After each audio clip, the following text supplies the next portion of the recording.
Now, a word from our sponsor, BetterHelp. Easy and affordable online therapy. When you want to be a better problem solver, therapy can get you there. Visit betterhelp.com/Trash Tuesday today to get 10% off your first month. That's betterhelp.com/Trash Tuesday. Thank you to our sponsor, Rocket Money.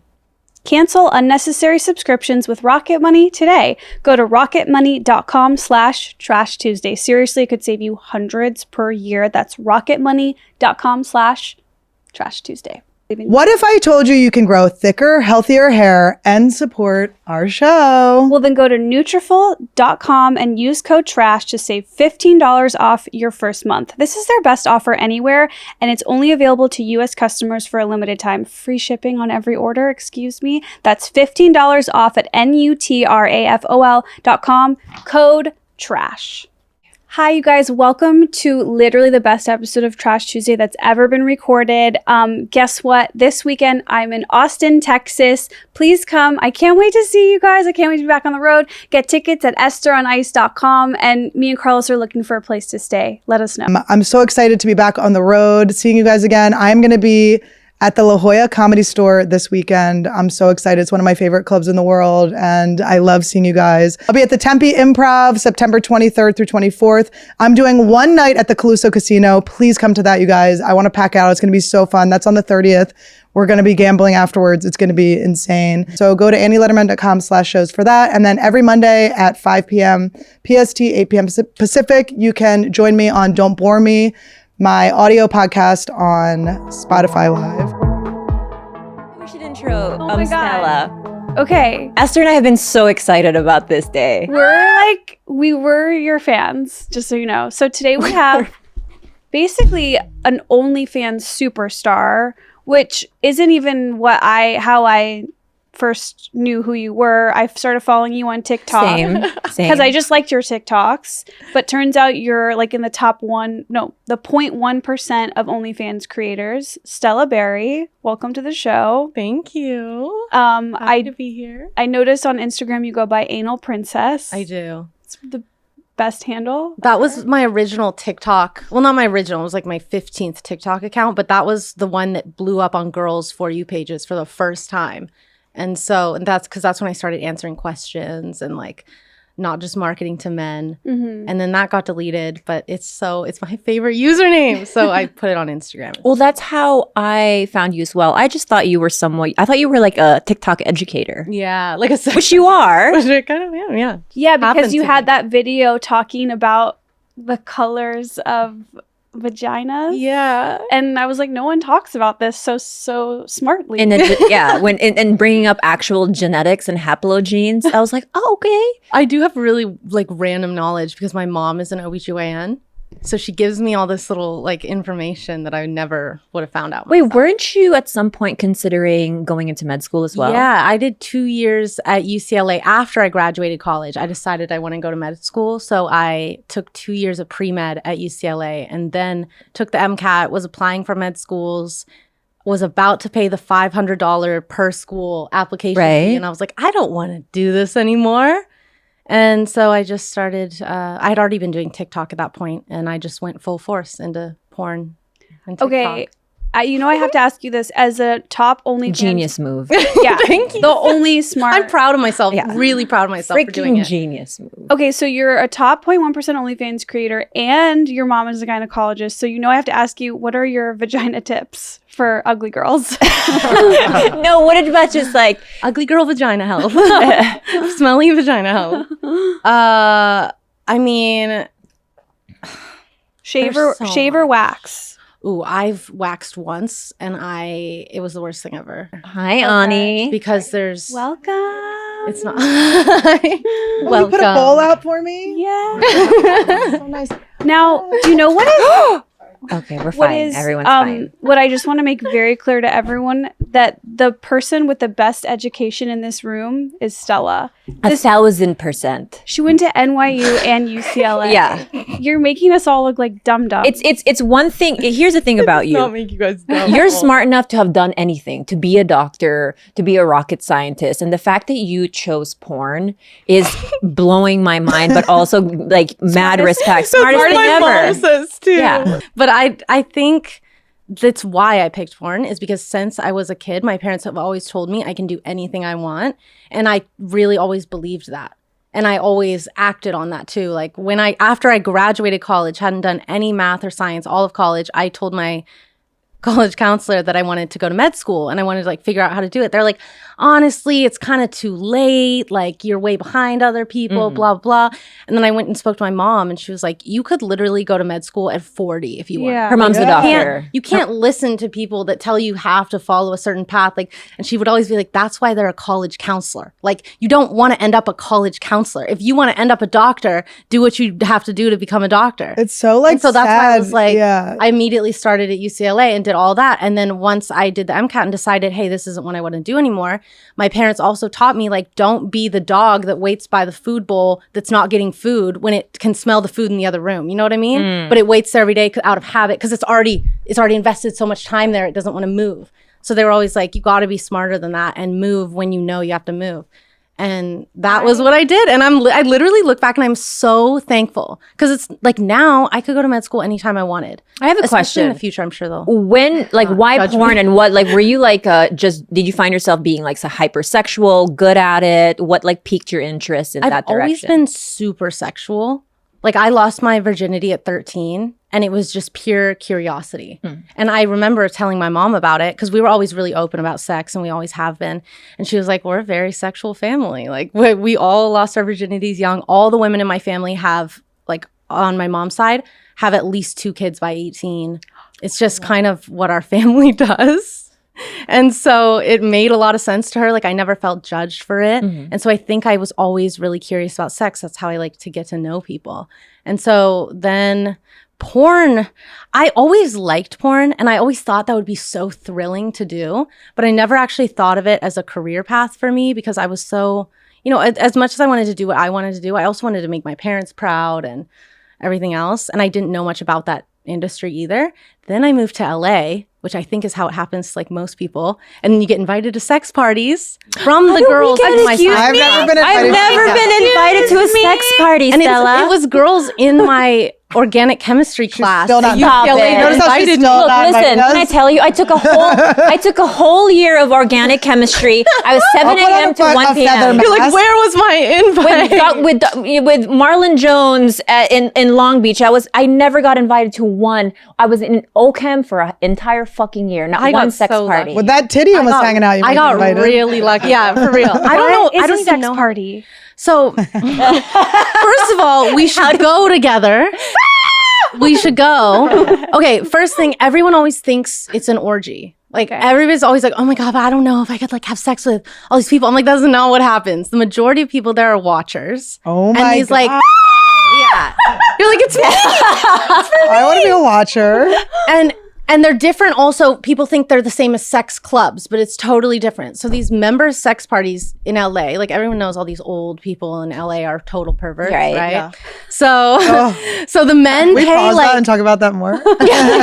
can we? All the Hollywood directors that are So extremely fun. pervy. So of course they're gonna have sex parties, but they basically men pay a ton of money for like 5 parties a year. Women pay like $20 to get in, but you have to be a member of Ooh, it. just it's like very clubs, easy for yeah. women. It's And the then Soho house. exactly. Cut to I get there, they charge me the old man rate. Yeah. That just simply off their name. They just They're like, this will assumed. be like $100,000 a year. Like, what? Do you know how much the men pay? Okay, so one of them, I know it's like a $200,000 a year membership fee. Ooh. $20 is nothing. Lila, go find a husband. I think if they bring a woman to, like, they get to bring women for free and stuff. Whereas then if you're just a woman going, it's like $20. It's so cheap. But This then is the so other one that I know, they just recently changed their whole thing. And now you have to apply to be a member and like say what your kinks are and everything. But I think they mostly let most people in. Do they let uggos in? Why did you look at me? It was really disrespectful. I think that they do because I wouldn't say. I think honestly in the sex world, like everyone's hot because everyone's really sexual, Right. but I would say some of the men are not hot. Okay. So yeah, they let uggos in. Okay, Yeah. good. I Yeah, love a it's good a uggo. whole- Ugly men are my vibe. Yeah, mine too. So then they have like 5 a year, maybe 6 a year, and they always will text you like the day of the location of the house, and it's always a different house in the hills. And you show up. It's different. Some of them are themed, and some of them you have to wear like gowns and a mask, and a man has to wear tux. Yeah, Or eyes women wide can shut, show up kind naked. of. Yeah, Yeah, okay. exactly. And then other ones are like you have to show up in 70s outfits or Ooh, different that one I outfits. want to go to. Me too. Yeah, that was the first one I went to, and that one was crazy. It was literally like a 70s orgy. So you show up to the party, everyone's dressed like really well. Did you wear roller skates? And then I didn't. This was my very first one, so I had no idea what to expect. And there was bands playing in all the rooms, and it felt so 70s, and like the house was super 70s as Like well. truly boogie nights. Yeah, and like you couldn't show up in cheap outfits. Like you had to look the part. And then people were just having a sex against the walls. They were having sex with the bands up there.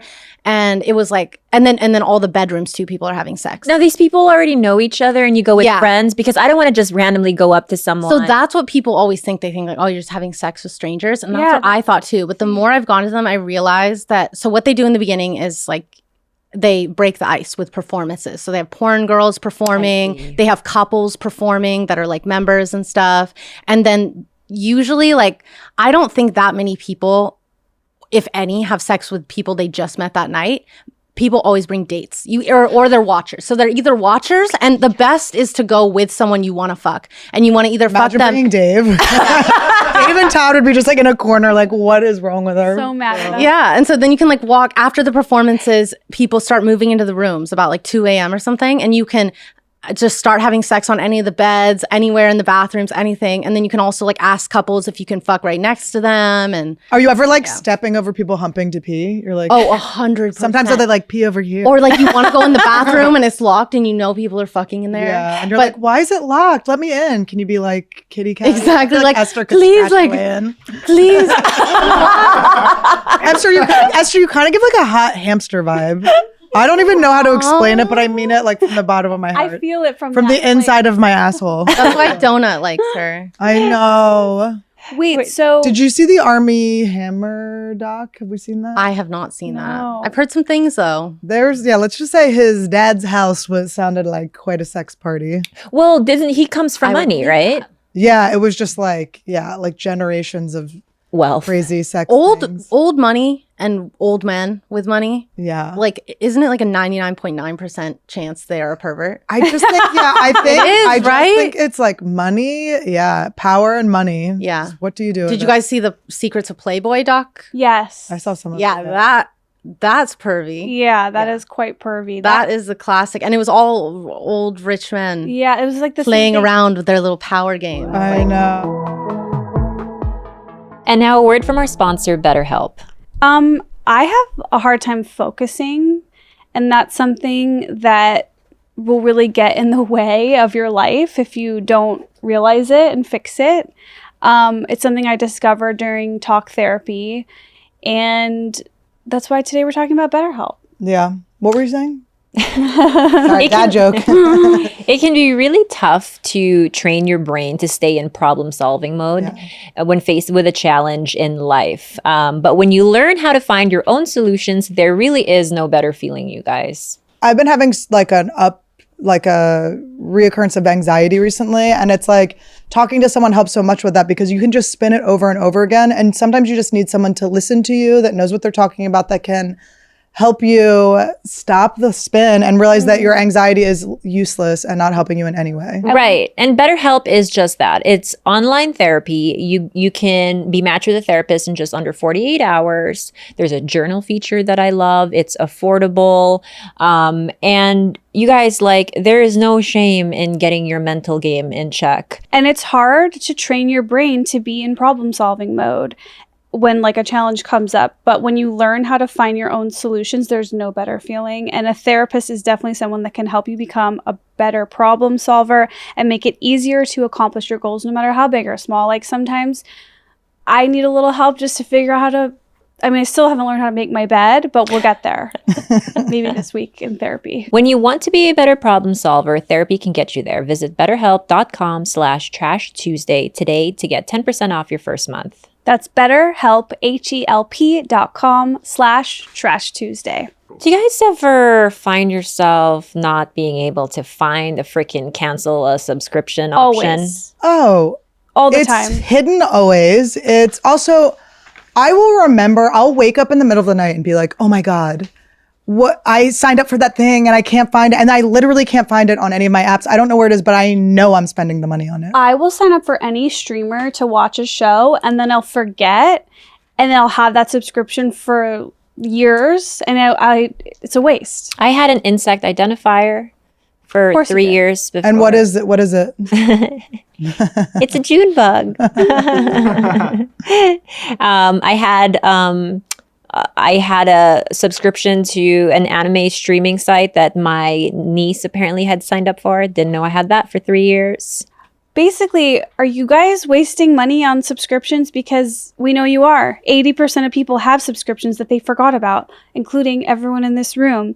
Maybe it's for your unused Amazon Prime or Hulu that you never stream anything on. There's this amazing app that we use and it helps us keep track of all of our expenses. And because of it, we don't waste money on unwanted subscriptions like we used to. Rocket Money can find subscriptions you didn't know you were paying for. You may even find out you've been double charged for a subscription. Annie, I know you know that pain. I know that pain. All you have to do is press cancel and Rocket Money takes care of the rest. And you might remember they used to be called Truebill. Now they're called Rocket Money. Cancel unnecessary subscriptions with Rocket Money today. Go to rocketmoney.com/TrashTuesday. Seriously, it could save you hundreds per year. That's rocketmoney.com/TrashTuesday. At the sex parties, does it ever happen where you have sex with a person you just met? Like, is that what they're hoping? Because that's what she's paying $20 for.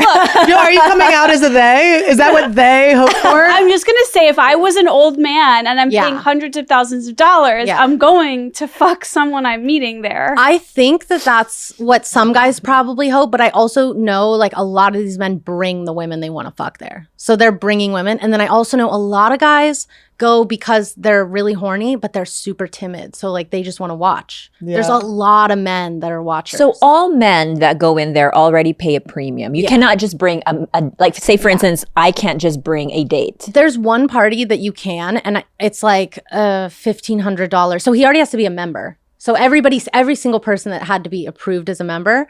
So like if I wanted to bring a boyfriend, I would have him apply as a member and then I could pay the $1,500 couples ticket price and bring him along with me. Does he have to like show his dick in the app? Yeah, exactly. Like what are you working with? I think they literally we have too many of those. We need more of these. They definitely don't ask for nudes, but I know they ask like a full body picture and a face photo. But I don't think they're turning. Now, do you go in? Do you see different like hair trends when you go in? Like, are you bush? Like, yeah. Yeah. Because in porn, it's like everything under the sun. Yeah. There's just full bushes. There's full nude. There's bedazzled. There's everything. Yeah. I like bedazzled. And it's a lot. I didn't know so many porn people. Even though the first time I went to a sex party, I was talking to all the porn stars that were performing. And that's where I really started thinking, oh my God, I could like I started seeing into the world of porn, which is such a kind of an underworld, honestly, of the normal world. Like no one knows what goes on in the sex communities at all unless you're in it. So I started learning about it. I was like, oh my God, these people have really nice lives. They're similar to me. Like for the first time in my life, I'm meeting people whose sex is a hobby to, and it's something, a passion, and it's something they want to get better at, and it's something they want to learn more about. Mm-hmm. And also they're making a ton of money. They have good relationships with people who are just like them. They live in nice neighborhoods. Their kids go to nice schools. I was like, I didn't know they were just among us, you know? Yeah. And so then I started learning that and it became so much more normalized to me. And then I was like, I can do this. Then, of course, I did my research. And at the same time, at the beginning of COVID, OnlyFans was blowing up. And I was like, oh, shit. Like, I'm only this young for so long. Yeah. And at the same time, I was already having anal every day. And I had a secret TikTok account where I was venting about all the anal I was having, all the stuff I was learning. And I was like praying no one found it before I could go to med school. And then it was just like this, it was a coping mechanism for sure. It was like I had to vent or like release something. It was an outlet for you. It really was an outlet. For all that I have a nonsense. question. What are Outlet, the chances? What are the chances that some mid-30 women can still pushing upper 30, pushing 40 women, really, see a career in OnlyFans? Like, could we soar? Yeah. Or have we missed the ship? Have we missed the boat? I mean, I think that to have a long-term career, it's easy. It's best for girls when they start at 18 and literally just like make it as long as possible. But also, and I wish I could have started at 18, but I couldn't have. Like, I was not ready. So while that is the best because you can make the most money, you can literally enter at any time. Like MILFs comedy. are just as big as like cute young girls. Like MILFs are huge. They make so much money and so many women blow up as MILFs. Like, do you guys know who Angela White is? Mm-mm. Angela White has been in porn for I think 11 years. Mm-hmm. And I think she's like 37, 38. Like, see her? Giant titties, so hot, Okay, the super horny. MILF Oh my God. category, you have to have big tits because a girl I know, she got into the MILF category, but then she got right after she got the implants. So is that like a prerequisite? I don't think it's a prerequisite because I'm out. like little titties. I think the only thing is to be horny, honestly. Like, it's just having this natural the horny spirit. vibe that you can feel. Yeah. And some guys like big fake titties. Other guys just like natural bodies. Of course, if you have big natural titties, it's like 1 million followers overnight. Yeah. Just immediate. Yeah. Like, there is nothing better than big titties. And like, they're so rare, you know? So Angela White is a perfect example, though. In the last year, she has blown up to be right now maybe the highest paid porn star, like mainstream porn star, and also probably making bank on her OnlyFans. And those are real tits? And she's been doing, they're real. She's amazing. But she's been doing porn forever, and she was never very big, like never like a main girl, and now she is like the biggest. Those are amazing. Do you have advice if there was like a young lady out there who was going to start an OnlyFans? Like, do you have like pro tips that like things you wish you knew? Or obviously it's probably like anything else you learn as you do it. Yeah. But if there's any... I would say, I mean, I've really just taught myself as I've gone along. But the main thing is to don't think you need someone else. I think if I had entered the industry at 18, I would have thought everyone else knows how to make a successful business. I have no clue what the fuck I'm doing. But after graduating college, I realized, oh my God, I'm one of the smarter people in the world. Like, I'm capable of running a business. It's not that hard. And so now when I get scammers every single day in my DMs, like, I can help you make more money. I'm like, you honestly can't. Like, it's they all they do is steal your money. Agencies and like girls can do it on their own. They can hire people if they need to, and they can make a business by themselves. They don't need to like give away 20 or 50% to a manager or an agent or an. You're like the Andrew Schultz of it's like porn, so many. Yeah, there's just so many parallels to comedy. Like, do you look back on your first videos like, oh man, this is like an open mic. Do you know how many I should never have posted this. I had to have so many flops to have like my few viral moments. And that's what people will look at me now. Like, some of my friends or girls in the industry, they're like, oh, you just got lucky though. Like, you're just naturally good at this. I'm like, honestly, I have never felt good at this. Like, I have never felt like I knew I was sexual, but I had to make a huge mockery of myself and actually enjoy doing it and learn how to just embrace all my flops, which I think is probably the same as comedy. Because then you get through it. I'm fucking going on. Yeah, it's like you bomb so many times, you're like, it doesn't even hurt anymore. And then you kind of break through that. Exactly. And If you think you've made a mockery of yourself, oh boy. Check out Esther and my Laugh Factory videos. You have to have that. Unleashed. You have to have that. You have to have, first of all, you have to have the come up story. Everybody like wants to start at the top, but you don't gain a loyal following if you don't have a come up story from the literal bottom. I knew that too. Did you choose to do like, was it like part of your game plan to do more like taboo porn, or was it more like a natural? I think it was like I think to be successful at something, you have to enjoy doing it because it's going to be, especially creating your own business. It's like every single day, all day long, you have to do this stuff. And I couldn't have made TikToks every single day for the last 3 years or 2.5 years about anal if I didn't actually do it every day and like love it. Same with OnlyFans. I knew I wouldn't be successful if I was playing a character or like trapped in a character that couldn't evolve. So I just had to be myself. And even before I decided to do porn, I was already doing those anal TikToks videos. Right. And then it started blowing up, and then people were like, do you have an OnlyFans? And so it just became my brand. And I was already doing anal every day for a year before I even started an OnlyFans. And then in the beginning, I was just like posting little bikini pictures, and then I started doing butthole pictures, and then I slowly like ramped up. But the whole time it was always about me loving anal, because that's my natural niche. Like, I don't have big titties. I don't have like any niche when you look at me other than maybe like natural American Girl next door. So anal just became my niche because You're the girl Backdoor. yeah, exactly. The girl Backdoor. That should be a podcast name or something. Yeah. Well, okay. So are you in a relationship?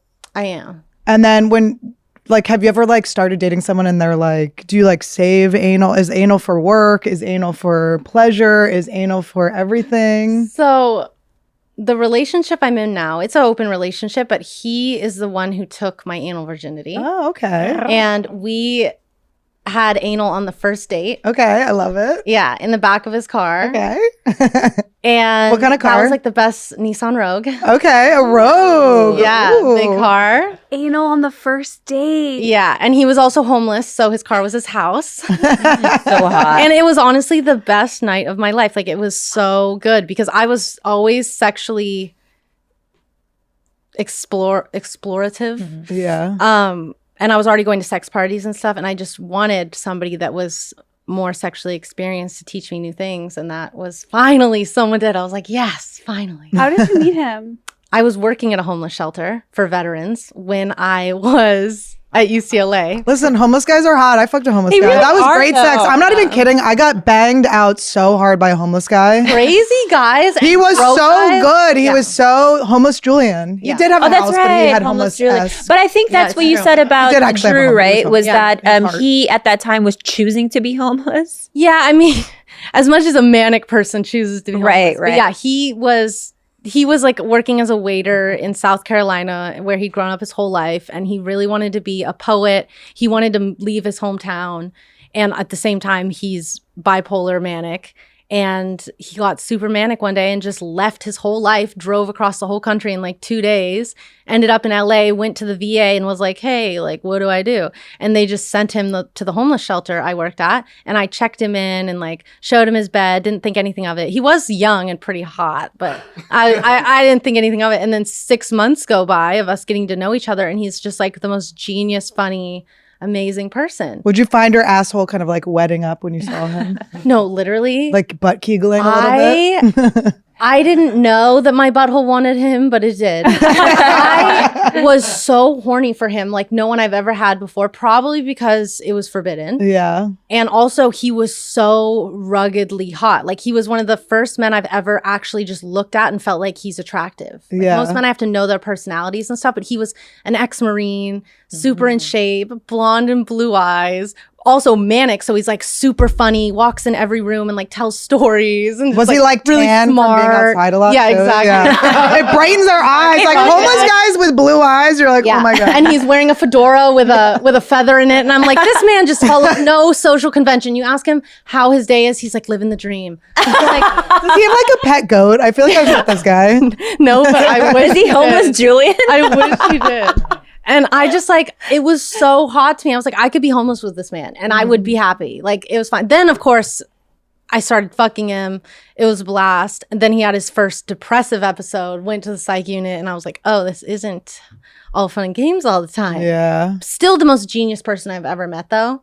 And he's been with me throughout my whole, like, we were doing anal every single day because he's an anal freak. So he really brought me into it for a whole year before I even started OnlyFans. And then I started fucking him for OnlyFans and everything too.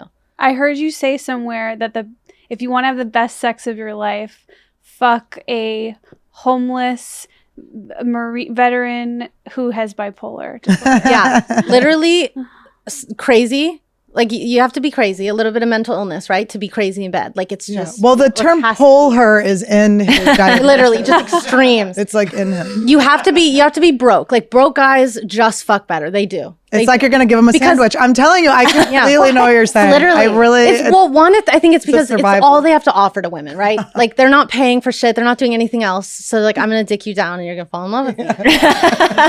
And also I think it's like a coping mechanism. Like, or maybe it's just that guys who are super horny are broke. I don't know. Yeah. Maybe that's what They're it is. Because they can't focus on making money. Like, exactly. Yeah, like 8 hours. They can't go like 9 to 5. They're like deflowering every girl's butthole and they just can't really work because of that. Yeah.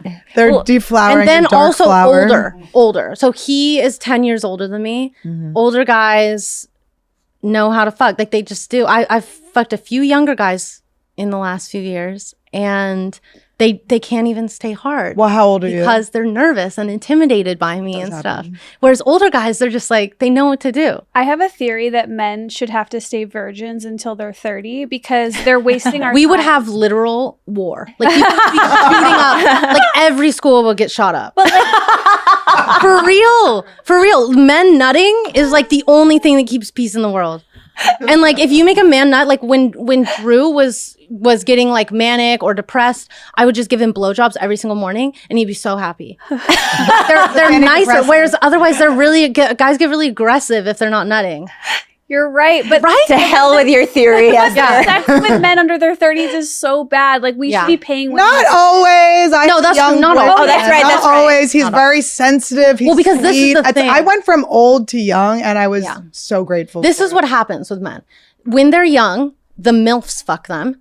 And the MILFs teach them everything they know, right? They have a system. And then when they get in their 30s, they fuck the 20-year-olds. Yes. But all these guys in their 20s, one, they're horny enough that they love to fuck like 40, 50, 60-year-old women. And the 40, 50, 60-year-old women love it and teach them everything. And then when men are in their 30s, they fuck the younger girls or the girls their age. It's literally every guy that I've had sex with, that's happening.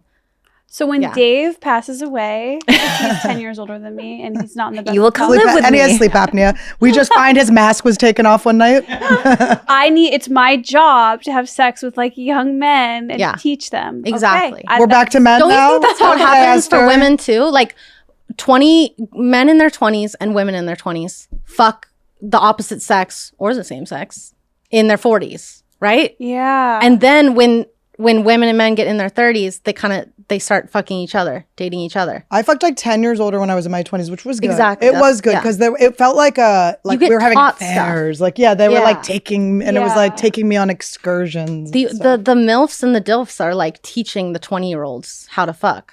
Yeah. Yeah. I think this is big. This is real. This is a thing. Every single man I've ever met has fucked MILFs in his 20s. And no girls know this, I feel like. But if you ask them about it. You're right. I don't think I've met a guy who hasn't been with a woman in her 40s when he was in his 20s. Yeah. I can't think of one single because the women are horny friend. for that and they're divorced or something and they need it. And the young guys are like, this is fucking hot. Like young guys even love older women. Bobby, when he was in his 20s, he hooked up with a woman in her late 50s and he fucked her in the grandma van where she had her grandkids' toys in the back in the trunk. Oh, I thought you meant she had like the stuffed animals in the like. You know, like just the people that have this animals like on display. That's creepy. I love it. So she had like her grandkids like tricycle in the back, and he I guess she like went to one of his shows, and I guess Kevin Christie was like, dude, she's pretty, like she's a hot MILF. He was like, okay. And so he went for it, and he said it was so fun. And, and I think he hooked up with her like twice. Not just like Kevin Christie banger. Like, why was he? Like, I have no idea. Kevin Christie's like a yenta. I don't know if it was I think it was Kevin Christie, but I think that I think you're right. It's an infallible theory, I swear. Like at least maybe successful men or men that are good in bed fuck MILFs. And that's why also when girls are like, oh, men only like girls that look like they're 12. It's like, honestly, MILF porn is freaking huge. And every guy I know loves older women, wants to fuck older women. So there's hope for us. Yeah. But I think the ones that get in trouble, they're like the really troubled men are the ones that are attracted to the young girls. Those are the ones that are Well, yeah, there's always people on the not like fringes. living a good life. Like they feel like nothing's enough. The olders we're for talking about the youngers. healthy, the mentally okay men right now. That's but- like a whole genre, is the olders for youngers, right? Yeah. Yeah. I think everybody wants the thing that is different than them. Yeah, that's a good point. Yeah. You want something different.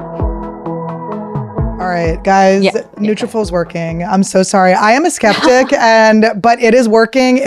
My hair is thickening up. I've had the thinnest hair forever. It's growing in. It looks really good. I've known you for 10 years. This is the best your hair has ever looked. It works, and I don't know what to say. The proof is in the lack of extensions. Also, the proof is in the fact that they're not promising an overnight fix. Oh yeah, duh. I've been taking Nutrafol for years, you guys, and there was one point after I stopped birth control where I was like, oh my God, I only have like half of my hair left. If it wasn't for Nutrafol, I would be an emotional mess because hair is really important for me to look pretty. Well, hair is really important. I mean, I can speak to that. The time that I had my hair chopped off against my will, and that sent me into a depression. And then me into a depression because I had to hear about it. But you wrote some really great jokes about it. And the fact is 30 million women are impacted by weakened or thinning hair. If you're among them, know that you're not alone and there is a solution you can trust to deliver results. And just hang in there. Like I promise you, I was a skeptic. I take it every day, 4 pills. It works. I can't believe it. My hairdresser was like, Annie, this is insane. I'm like, in fact, in a clinical study, 86% of women reported improved hair growth after 6 months. Also, I was just in Italy with a bunch of hot girls, and we saw. Bitch, they were talking about Nutrafol. Everyone cool uses Nutrafol. Like, it really is the one thing that's not a gimmick that everyone knows works. Nutrafol is the #1 dermatologist recommended hair growth supplement, clinically shown to improve your hair growth, thickness, and visible scalp coverage. Nutrafol supports healthy hair growth from within by targeting the 5 root causes of thinning: stress, hormones, environment, nutrition, and metabolism through a whole body health. And Nutrafol has 3 unique formulas to support women throughout all stages of life, including postpartum and menopause. Each formula is physician formulated using natural, drug-free, medical-grade ingredients in consistently effective dosages, so you get the most reliable results. Over 3,000 top doctors and stylists recommend Nutrafol as an effective and high-quality solution for healthier hair. You guys can grow thicker, healthier hair and support our show by going to Nutrafol.com and entering the promo code TRASH to save $15 off your first month subscription. This is our best offer anywhere, and it is only available to U.S. customers for a limited time. Plus, free shipping on every order. Get $15 off at Nutrafol.com, spelled Nutrafol.com. Promo code, Annie, what is it? Trash! You said something on your podcast with Sophia with an F that really blew my freaking mind. You were talking about just the maternal instinct of a woman. Yeah. And I always thought I was void of this maternal instinct because I never really wanted to have children. But you were saying that in itself is a maternal instinct to kind of not rush into bringing a child into the world that you're not sure about. Yeah, to like know what's best for your child. If that even means not bringing them in ever to your environment, or because you don't feel like it will be right. You know, like that's why women don't have kids. They don't feel like they'll be a good mom. They don't feel like their life is conducive to it. They don't feel like they want it.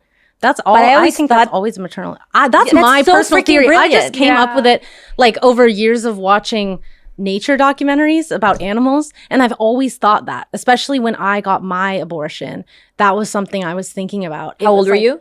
I was 17 and in my first year of college, and I remember just I was so sure, and my mom being a doctor too who's performed abortions, like I always knew they weren't bad, like they weren't, it was a smart thing to do. At least that's how my mom phrased it to me, if I felt that it was right. Like she had 2 abortions before she had me and then my brother. And so I was always saw it as like, I know I want to have kids in the future, but I know it's 17 right now with this guy. Like this is not the time for my children. And especially after I had the abortion, I had this just, I couldn't process how I felt for months. Right. And I I felt so different, and my whole life changed in terms of like what I prioritized. And it was some kind of weird feeling about realizing I don't want to be this person when I do have a kid, and the woman I want to be when I do have a child, and kind of becoming that. So it was like a wake-up call to me a little bit. And so ever since then, I've always kind of thought that, and it's brilliant because it's like recently. You feel a lot of times I've felt less of a woman because I've not had this like, deep burning feeling to like bring my spawn onto the earth, right? I've had, abortions because I didn't think it was the correct time for my body or for my relationship at that time. But I always thought I was a little bit less, or I lacked that instinct, when in reality, that is an instinct. That is still very much a maternal instinct. And it's like something our thoughts don't just exist for no reason. All the thoughts that we have and our decision-making skills and how our brain is wired is based on survival and, the survival of our children. And if our children survived, more of those traits, are passed down. So there's a reason that you're thinking these things. And I don't think people realize that, is that it's all an instinct. And when you're watching lion mothers keep their babies away from society for like 3 weeks or 3 months until they feel that it's time and safe enough for them to be introduced into their community and society, I feel like women can do the same thing. Maybe even since we have even more consciousness, I guess you could say, or conscious decision-making power, we can do that before we even get pregnant. Right. In terms of like timing when is right for our children to enter into society. Because it's always a math equation in my head, right? It's like, how are my genetics going to unfold here? There's a lot of addiction and mental illness in my family. And people don't think that that's an instinctual kind of thing. But I've always felt horrible for basically calculating these things. Because if a man wants to have a child with you, automatically you should be like, yes. But it's like all of these things that I have considered over time has made me feel pretty shitty for not just bringing life onto this earth. Yeah. So thank you for saying that in itself is something that is totally maternal. It totally I want to do it right. And that's why I've been trepidatious my whole life. And like, what more can we trust than the maternal instinct? Like that is something that has literally kept humanity and all other animals, alive and functioning. And it's like one of the best guiding forces on where society should go. And then we're just gonna like shit on it, and the government's just gonna be like, oh, you just have to have one. If you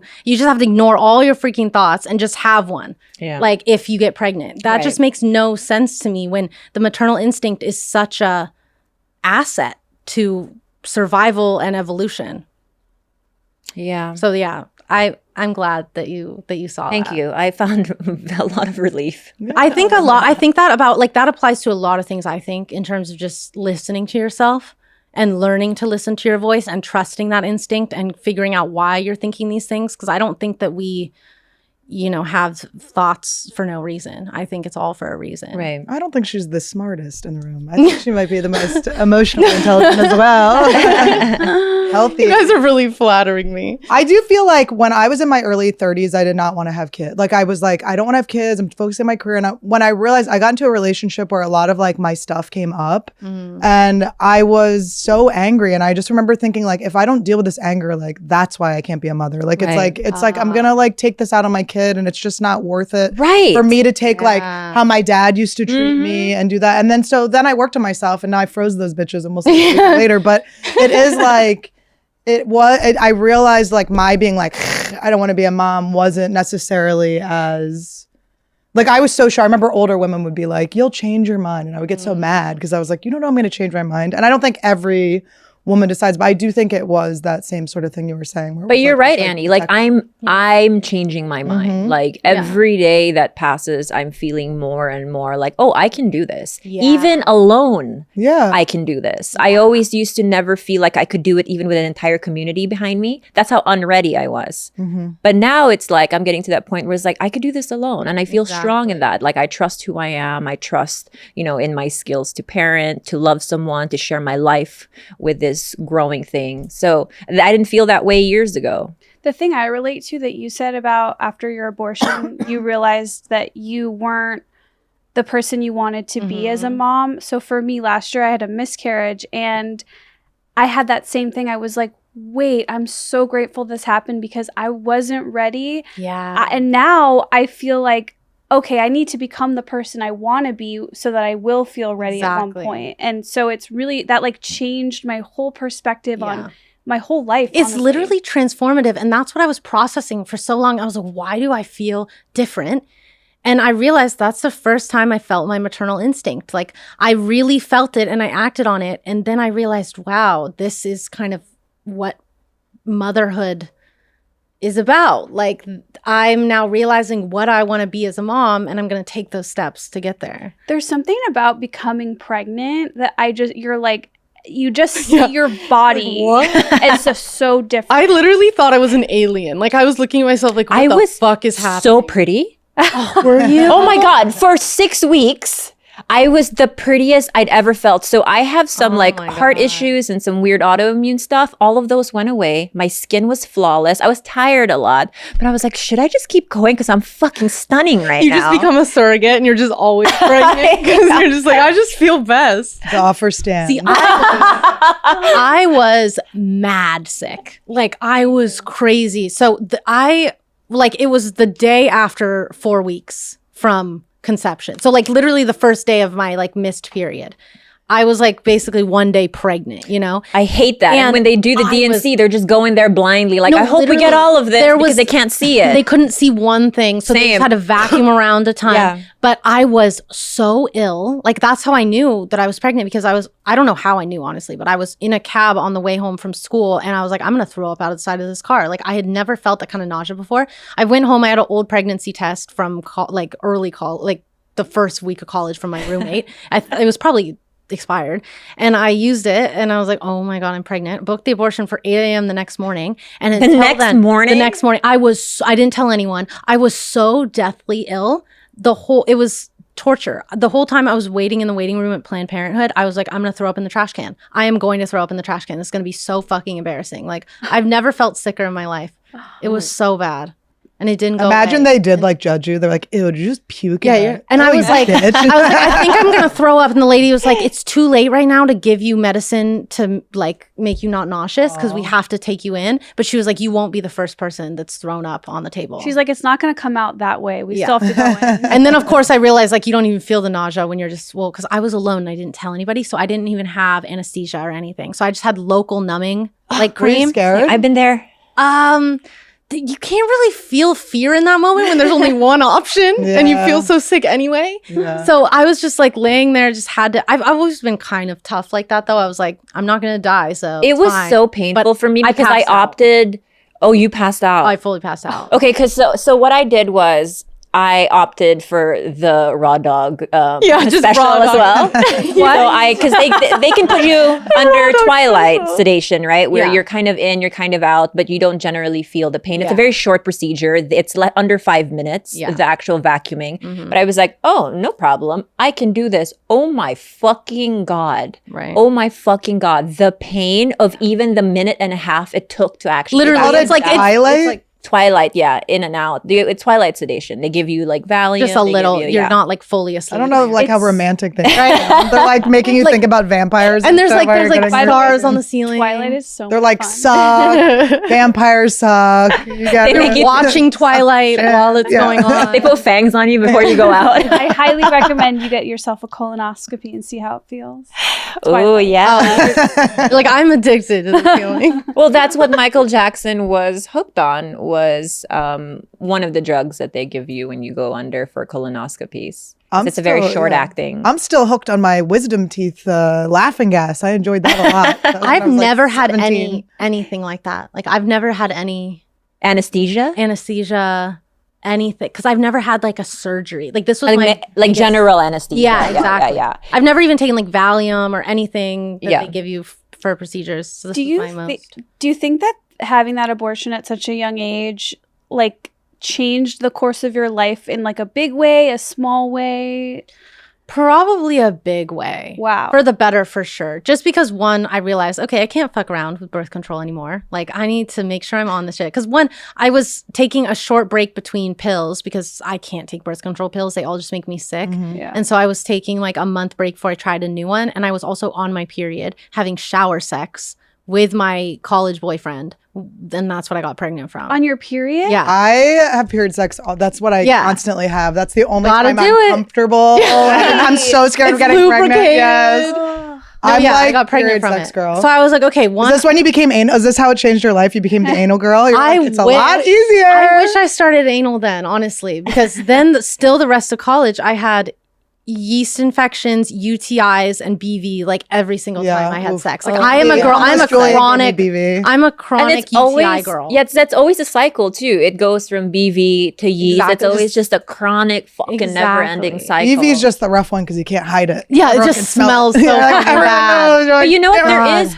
There is a girl at spin class that I go to who I kind of admire her but hate when I sit next to her. She clearly has BV. It's a very distinct smell. I know it. I know it too. Because you're sitting there and you can smell, it's almost a creamy fish. There's like a cream. No, there's a creamy element what's crazy to it. about this? I was sitting at a hotel the other day and I had room service next to me and I had a Caesar salad with anchovies on it sitting there. So I'm sitting there watching TV, not eating anymore. And I'm like, oh my God, do I have BV? And I'm like going down and I'm touching my pussy and I'm like smelling it. I'm like, where the fuck's that coming from? And I thought it was me. And then I look over and it's the Caesar salad right there. I was like, oh, but that's exactly it. It's the same But I think that I kind of... So this girl at spin class, she clearly has chronic BV. It's not something that's a one and done. She's not a girl to tell her. Are you gonna? But I think she knows. Some people don't want to take the meds though. Some people don't want to take. She doesn't want to take the meds. You can put the gel up the pussy. And she has was it boric acid? Oh God. But I think she's one of those girls that kind of just owns it. She knows it's something that that's chronic that she has to deal with, but she doesn't stop her life for it. And I really fucking respect it because it's like, who cares at that point? She's living with BV. Maybe she wants a little fucking space in life. Maybe she wants a little space. And she knows there's going to be a little bit of an area around her. She doesn't got a have, bubble. Literally, she's got a bubble. She's got her own bubble. Yeah. That's a good point. It is like an exercise in people, like getting over people pleasing. If you're just rotching out everywhere you go. Literally, just let it happen. Because it is just whatever. Fuck ketamine, just get BV. Fix it. You gotta. BV infusions. We're going to insert BV into your pussies. BV is the fucking worst, but it is easily fixable, at least I think. Although I technically have like chronic BV where every time or every other time a guy goes inside my pussy, I get BV. Like it just any uncut. You know, like that's BV central. Like I think that's not talked about enough is when you have a mismatch of like your flora with a guy. And there are partners that I've had where every single time it was one of the three, either UTI, yeast, or something, you know, like a bacterial infection. And there are partners where it's just our codes just match, and I've never gotten like any type of the jinx. Do you think it's the codes match or just that they shower appropriately? I think it's a codes match. Yeah, it is. Because it's even like people a lot of times think that yeast infections or BV happen because someone's like dirty. Yeah. But it's really, or even UTIs, but it's really just like you have very sensitive bacteria in your vaginal flora is just so easily offset. And with just someone foreign going in there with their own flora of their, you know, genitals, which it isn't bad, it just offsets it. Whereas like even if I were to wear non-cotton panties for an hour, it's over for me. Yeah, it just offsets your pH. Yeah, I really swear fucks my women pH. are like literally, our bodies just want us to get pregnant the first time we have sex and never have sex again. It's like, we're not meant to have like daily picking down. Like we're just, even though I want it so bad. Well, I was thinking that today because I'm on my period and it's obviously hell. And I'm like, do we get periods so that we'll get pregnant? Because I'm like, I want this to stop. Do you want to know the Shove a baby in there to craziest, you know the craziest theory that my brother learned in one of his NYU classes? The main theory of why women PMS and why they get periods, or why they PMS before their period, right? And they get really moody, all these other issues, is to cause animosity in a couple that's unfertile. So it's to break up infertile pair bonds. So if you're not... My parents were not supposed to be together. Yeah. Because like, I remember my dad like banging on the table and something like, this has to stop. Because my mom's PMS was so crazy. Like, you must go to a doctor. See, that's literally what nature intended. It's because like say the man is infertile or the woman's infertile, it's going to cause animosity every month that they're fighting and she's not pregnant because she's getting PMS over and over and it's causing animosity. So they break up and go find people that they can be fertile with. And so it basically forces you to go away from people and break up bonds with people that you can't get pregnant with. Because what are you? Yeah, you shouldn't. Because nature in theory, wants you're us. not going to put up with that monthly, warfare.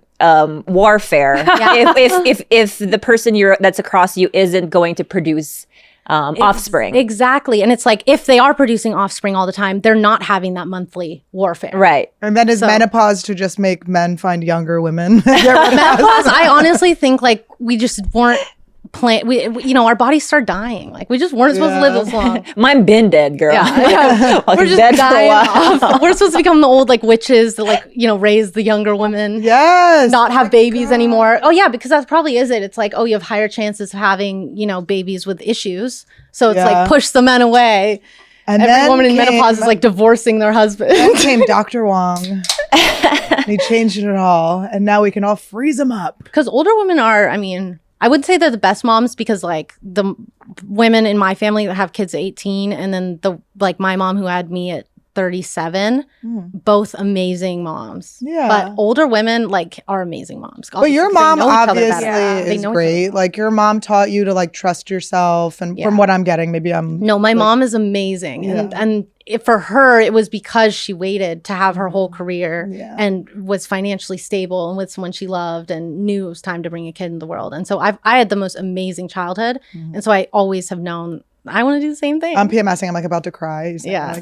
Oh, my PMS is so bad. I literally am on Lexapro. I started Lexapro in the beginning. I would only take it the 7 days before my period because I would go so insane. Yeah. I have premenstrual dysphoria. Yeah, I just get so emotional. I just get so like sensitive. I get like nice. Oh yeah, no, I'm a crazy banana.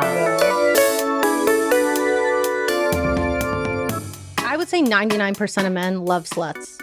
And I would say 99% of women love sluts. But also, everyone like, fucking if I loves look back sluts. at my life, it's like I was a baby slut. Like I can't even imagine another. Like the other option was to be called a cock tease and screamed at by guys that way too. It was like I never felt like just accept it. Yeah, I'm like, what the hell? But now it's like all about accepting myself and not seeing those things. But it's just like those comments have just been like hitting me recently where I'm like, what the hell is it?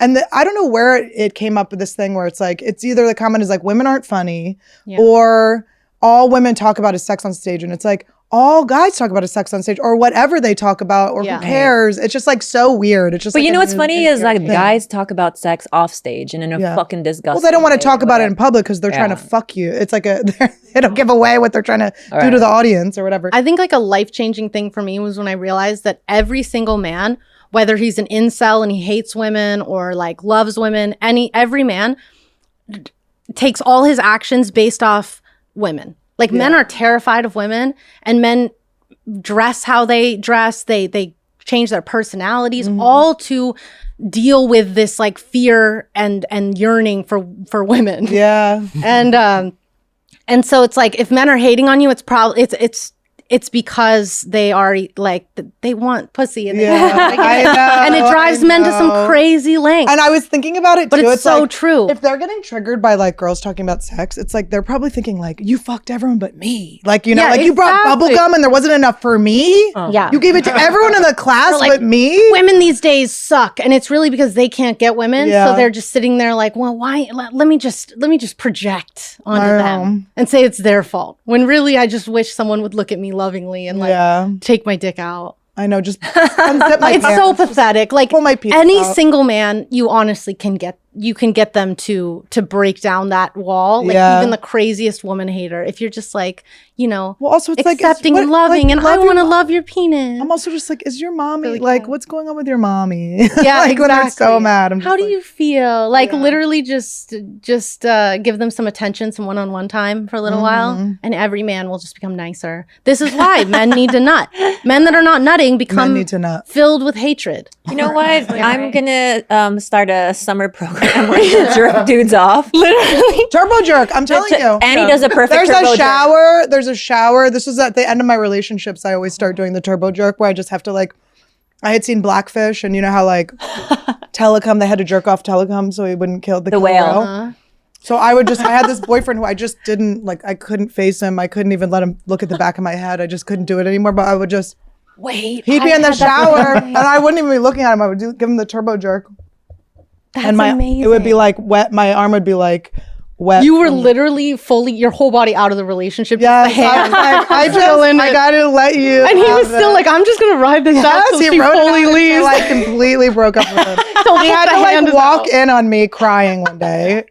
And I was like, all right, I gotta break up with you. I've literally had that experience. Like most of my younger relationships, I wanted to leave them and I was not courageous enough to leave. I know. And so I would be like, I remember the first time I ever had to drink so I could physically stomach giving my boyfriend a blowjob. See, that's how I started. I was like, I need to break up with him, but we are on our 1-year anniversary trip in Hawaii and I can't break up with him now.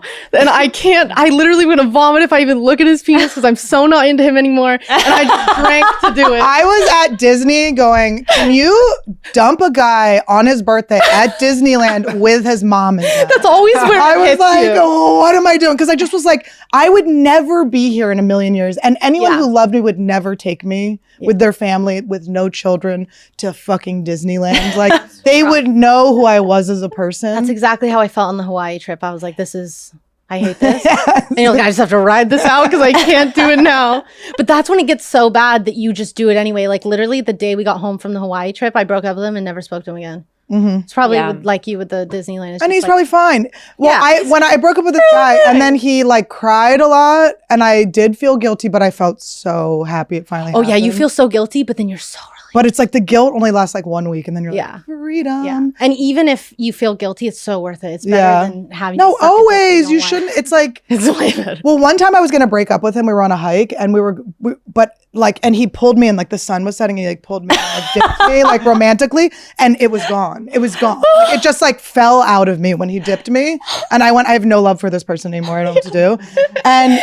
And I like, it was just crazy. It was instant. And then, but we were going up the mountain. So I stayed with him. If we'd been going down the mountain, I would have broken up with him. But I was like, we still got a ways to go. Left. Wow. So that was an ick when we dipped you. Yeah, 2 years later. The ick, it really is. It hits and it's done. And it's so pathetic. You're like, God, they don't even know. It wasn't his fault. It was like, it just was like, you're not for me. Right. At all. My ick was, we were going on a hike in the Pacific Palisades. Like a very nice neighborhood, right? Home of Armie Hammer's family. Yeah. The crazy old generation. You gotta watch it. Get Disney. And we're going on Discovery Plus for it. On this cute hike, and we get like a mile in, and he's terrified of nature. No. And he's like, we need to turn around. Like, I'm so scared. I don't like it. He's like freaking out, having a panic attack. And I was like, we are in the Palisades right now. And I was just like, I can't do this anymore. Like, and then I was like, oh my God, the Hawaii trip's in 1 month. What do I do? I had to stay for it because it's already paid for. I know there's so many things like that where you're like, you can get out of anything. Like, especially I lived with this guy right away. I'd be like, peace out. And I remember feeling like this is like a divorce. Like, we're gonna have to like, we know each other's families. You can get the fuck out of there. You can get out of anything. You'll be fine. Right. Exactly. It always is so daunting. Even like my mom got divorced from my dad. She's like, God, I wish I did it 20 years earlier. Wow. You always feel like that. Yeah. You're like, why did I waste all that time? It only gets more complicated. Yep. Time. I have a question because you're a very horny sexual girl and you're very in touch with your sexuality and confidence. Like, do you have tips for women who maybe like don't feel sexy but want to, or like want to get hornier? Any like how to hype yourself up, any kind of things like that? I would say one, like make sure you know how you orgasm. Like that was the biggest thing for me, is like figuring out how to make myself orgasm and orgasm every single day. Because that's something like, at least for me, I think probably a lot of girls are like this too. Like in college, I didn't have a vibrator once because I was like, oh, my boyfriend doesn't want to buy toys and I don't really want to like take the leap and go to a sex shop. So I'll just like use my shower head sometimes or use my toothbrush. And so only after I broke up with him after college was I like, I should get a vibrator. And then I started learning like how to make myself orgasm in 40 minutes. And then I started learning how to make myself orgasm in 10 minutes. And now it's like, I can almost make myself orgasm just mentally. Yeah, I was just going to ask. I was going to ask that. Because of all of that, like internal fantasizing and stuff while you're orgasming, I have unlocked so many of my fantasies and what I find hot and what makes me feel good. And I think that's like having sexual literacy with yourself or understanding is so helpful, because then you start being confident in your sexuality and you're like, oh, I know what's hot. And I like know how to channel my sexual energy when I'm with someone. Now, how does that translate sexual literacy when you've been with someone long term? So I'm like a super long-term relationship girl. I'm always in long-term relationships. Ever since I literally lost my virginity at 13, that was like a long-term relationship, even though we were children.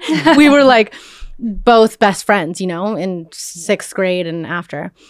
And I think long-term relationships and why I like sex so much is because I am always having sex with people I'm super comfortable with. So you can get super kinky. You can like teach them how to, you just become more comfortable sharing your sexuality with somebody else, you know, when you're in like a relationship with someone. I think it's a lot harder to get in touch with yourself sexually with another person when you're not in a long-term relationship. Because it's like someone you don't know. I've been re-listening to Esther Perel's Mating in Captivity. And basically, you know, she talks about people who feel their sexual aliveness when they are in this familiar, safe space to kind of just like, you know, act out on all their kinks because they're like, this person, I trust this person enough. But then there's another half of us where that safety and that intimacy and that love and the love takes away from our sexual aliveness. And I think I'm one of those. I think it's unhealthy shit though. I think, Kalila, I think that is because we were fucking molested. And so we're used to using sex like when we fucked people, and I'm just saying we from what we like have been discussed before, but it's like we use sex to like get attention kind of before we used it. We were trying to like be something for other people. I think it's more that. Like but it was more like putting it on than like. I think that what happens with me in a relationship is the beginning, that kind of otherness of someone, that uncertainty really brings out this like sexual energy. You know, that is, and so I do everything to harness that. I cannot lose this. So I start introducing the idea of long-term relationship, of love, of us being long-term partners, because I don't want to lose this brand new thrill. But what I'm actually doing is taking away. Now I'm like taking away from the one thing I wanted to keep, which is the sexual aliveness. Once I'm in this familiar, safe harbor, I become less horny. And I think that's, Bobby said the same thing, where it's like, as soon as we became this force together, we kind of wanted to like fuck less. And because like basically, as Esther Perel says, two cannot be one. Like you have no one to connect with anymore when you become that close with someone. Like you go out to dinner and who are you? You have no one to connect with. You're too enmeshed. And that's been my problem, is to maintain my otherness has been a chronic issue in relationships. I need to be my own separate thing. Introduce a little bit of mystery, even a little bit of risk and adventure. And then I feel more like juiced up. Honestly, I'm the exact same way. Same. And I think especially because I'm not including you because I don't know you as well, but I think all three of us, I would say, have the, like, we want to become one with our partners. And the only reason that I escape that is because Dave will not become one.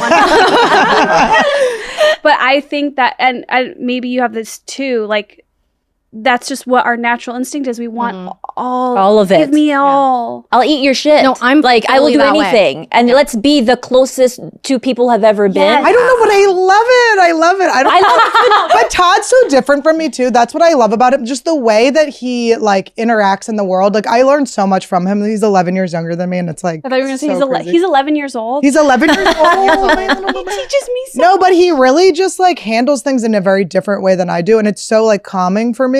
Because I'm such a psycho. When I dated another psycho, it was like, people will die. Like someone is gonna be dead. Exactly. Cops were called. Things were crazy. And I just like, I don't know. But I do think that, I don't know. I feel like even though we spend a lot of time together, I do feel like we're two different things. I don't feel as like unhealthy as I've been with before, but I don't know. I do that exact same thing. But you've been in an open relationship, right? Yeah, I think that's why this has been my most successful relationship in terms of me just staying happy. Like I get bored really fast with people, and a big thing is that the sexual thrill dies off, and I'm someone that needs that. Like I like to get to know new people through sex, and so this is my first relationship where the person I'm dating is crazier than I am. And he's super sexual. So no matter what happens with me, like he will always make sure we have sex every single day. And I'm so thankful for that because I need someone to like in a relationship when it's 3 years in to make sure we're still like sexually happy. And I think a lot of women like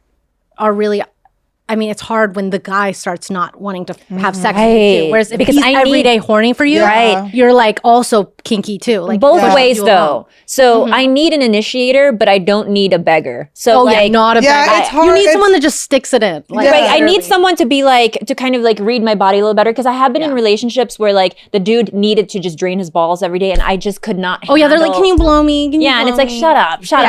And it's like, this is not my job. You don't seem as into it. It's like, I've been into it, but I fucked you 3 times already today. Like the 4th time, I'm not going to be as excited as the fucking first time. What the hell? No, Drew is like so good at like when we wake up in the morning, he'll just like roll me over and we'll start having anal. And like I don't even have to process it. I don't have to think. And it's your alarm clock. And then it's like I don't have to do anything. He gets off, I get off, and then I am super happy the whole day. I'm like, yes, I fucked today. I'm sexual. And like he didn't sit there and like, can you blow me this morning? Like if the begging is annoying. You need a man that's naturally just so insanely horny for you. But also, my ex-boyfriend would get so mad. I fucked him all the time, and it hurt my feelings when he would be like, "It's not enough." I'm like, "It is enough. Yeah, it is enough." Like it's like there's no way. Also, you're not compatible. But he also sounds like Drew also just reads your cues. Yeah, like he knows you well enough to be like, hey, because we're like the same sexually. Like,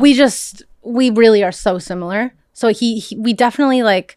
We're so similar, and that's, I think, why it works so well. Even though he's super crazy, I'm also crazy in a lot of ways. But then also, he respects me and understands me so much that he understands I want to fuck other people, and I'm going to. And I couldn't stay in a relationship where I couldn't because he's not the same way right now because he's older, but he was like that in all of his 20s. And so we're so similar. He understands I need that from my 20s. Does he need it as well? Right now he doesn't. He could sleep with other girls, but he just is lazy. Like he fucks me and then he's happy. Like he's not gonna go out and try and find other girls. Would you get a little jealous, like in a good way? In a fun way? Yeah, probably because I'm not like a jealous type at all. And the thing about like we have a lot of threesomes together because I bring a lot of girls over and it is the craziest thing because we're just best friends. Like we just understand each other so well. When I'm watching him with another girl, like when I'm watching him fuck another girl, I'm so proud. I'm like, yeah, he fucks so fucking good. And then when I'm watching another girl pleasure him or when we're both like blowing him or she's blowing him, I'm looking at him like, oh, like look at him, like he deserves this. Like, this is so sweet. Like I'm so like happy to see him. I think it's so cute when Todd comes. I'm so sorry his sister-in-law's watch this, but it's like it is like so cute. I'm like, you are just such an angel. Yeah,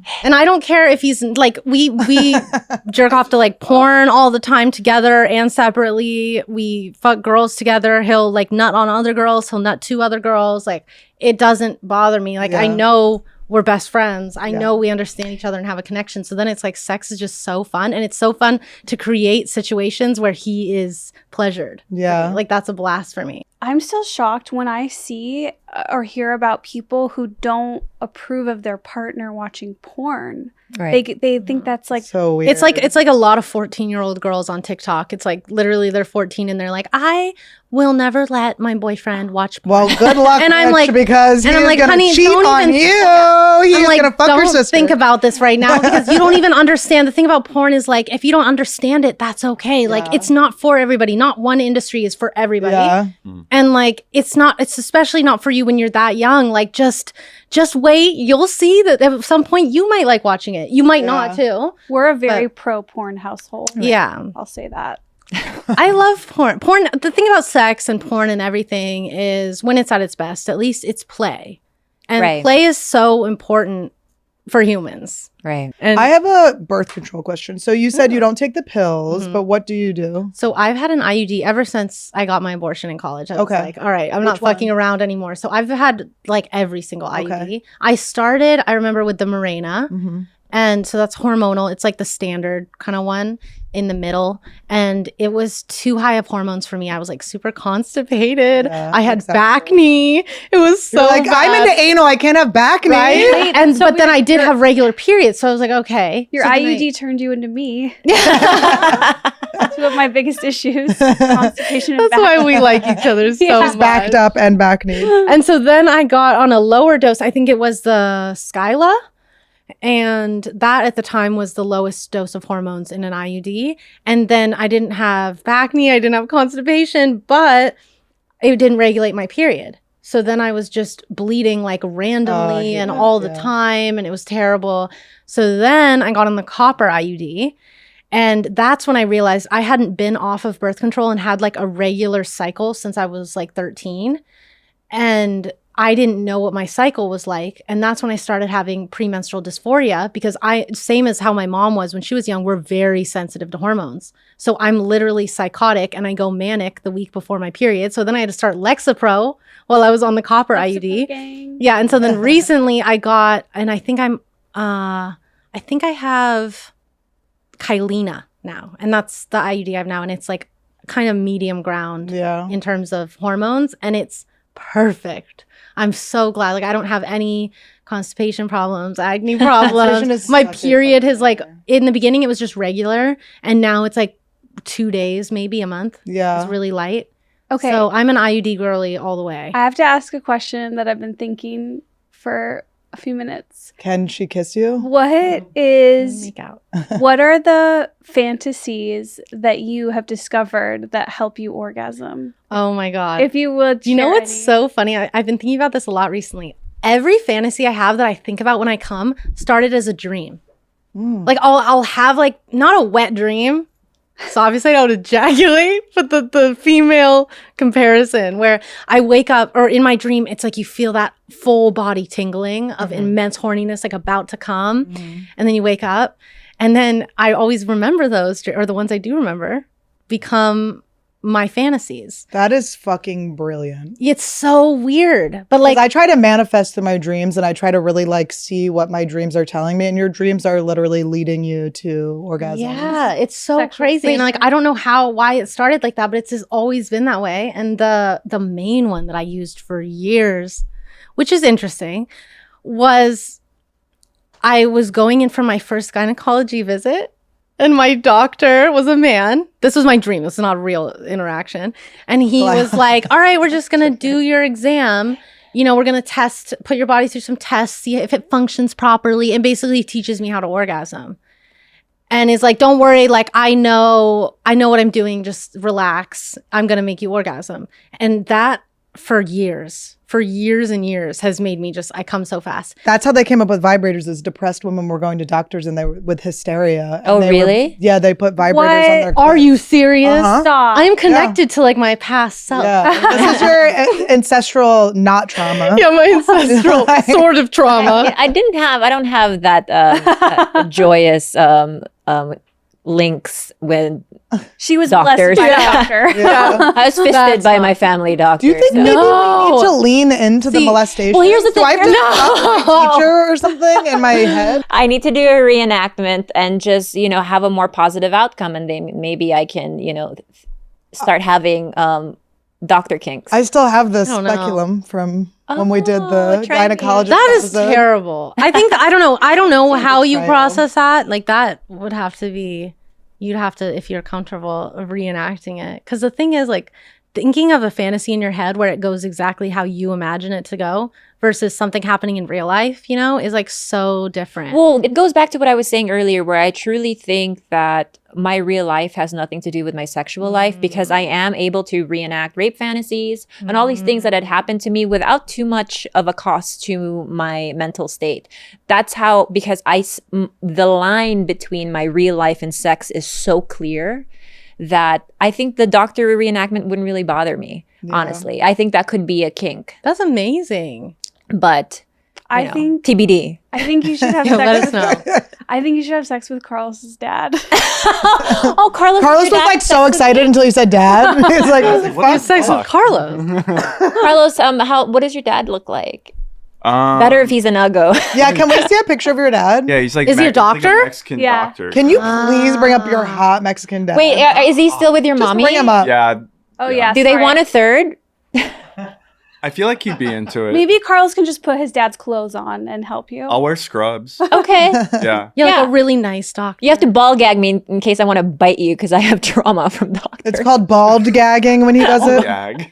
Well, when I tell people that I have that fantasy, they always think it's doctor related, but it's really not. Like, especially because my mom's an OBGYN and she does my exam. Right. Like, it's like that's related. so precious. But I swear, like, she's put in all my IUDs. Oh. Yeah. But I really don't think they're related. I think that it's just a channel in my brain when I was dreaming that created an environment where someone's like, don't worry about coming. I'm just going to make you come. Oh. You know, when guys are like, oh, can you come? Like, come. Like, it makes me not come. But then when someone's like, I know what to do. It also makes sense just to makes me me not. because your mom was always your gyno, so it's like a fantasy maybe to have a stranger do it because you've never Probably. you've never. Is that like, why oh my you're still into God. sucking your mom's That's so true. breast I've milk? never had like someone I really am not familiar with go down there. Well, other that's than my- every my man I've ever dream. been with. I can't even imagine being comfortable with a person that's shoving a fucking duck bill in my. Well, I would be as long as I don't see their faces. So I'm not good with like even when I watch porn, I'm always looking at the woman. I never care about what the Oh, dude's trust head. me, Like, cut off his head. No one completely. wants to see the man. Like, it is a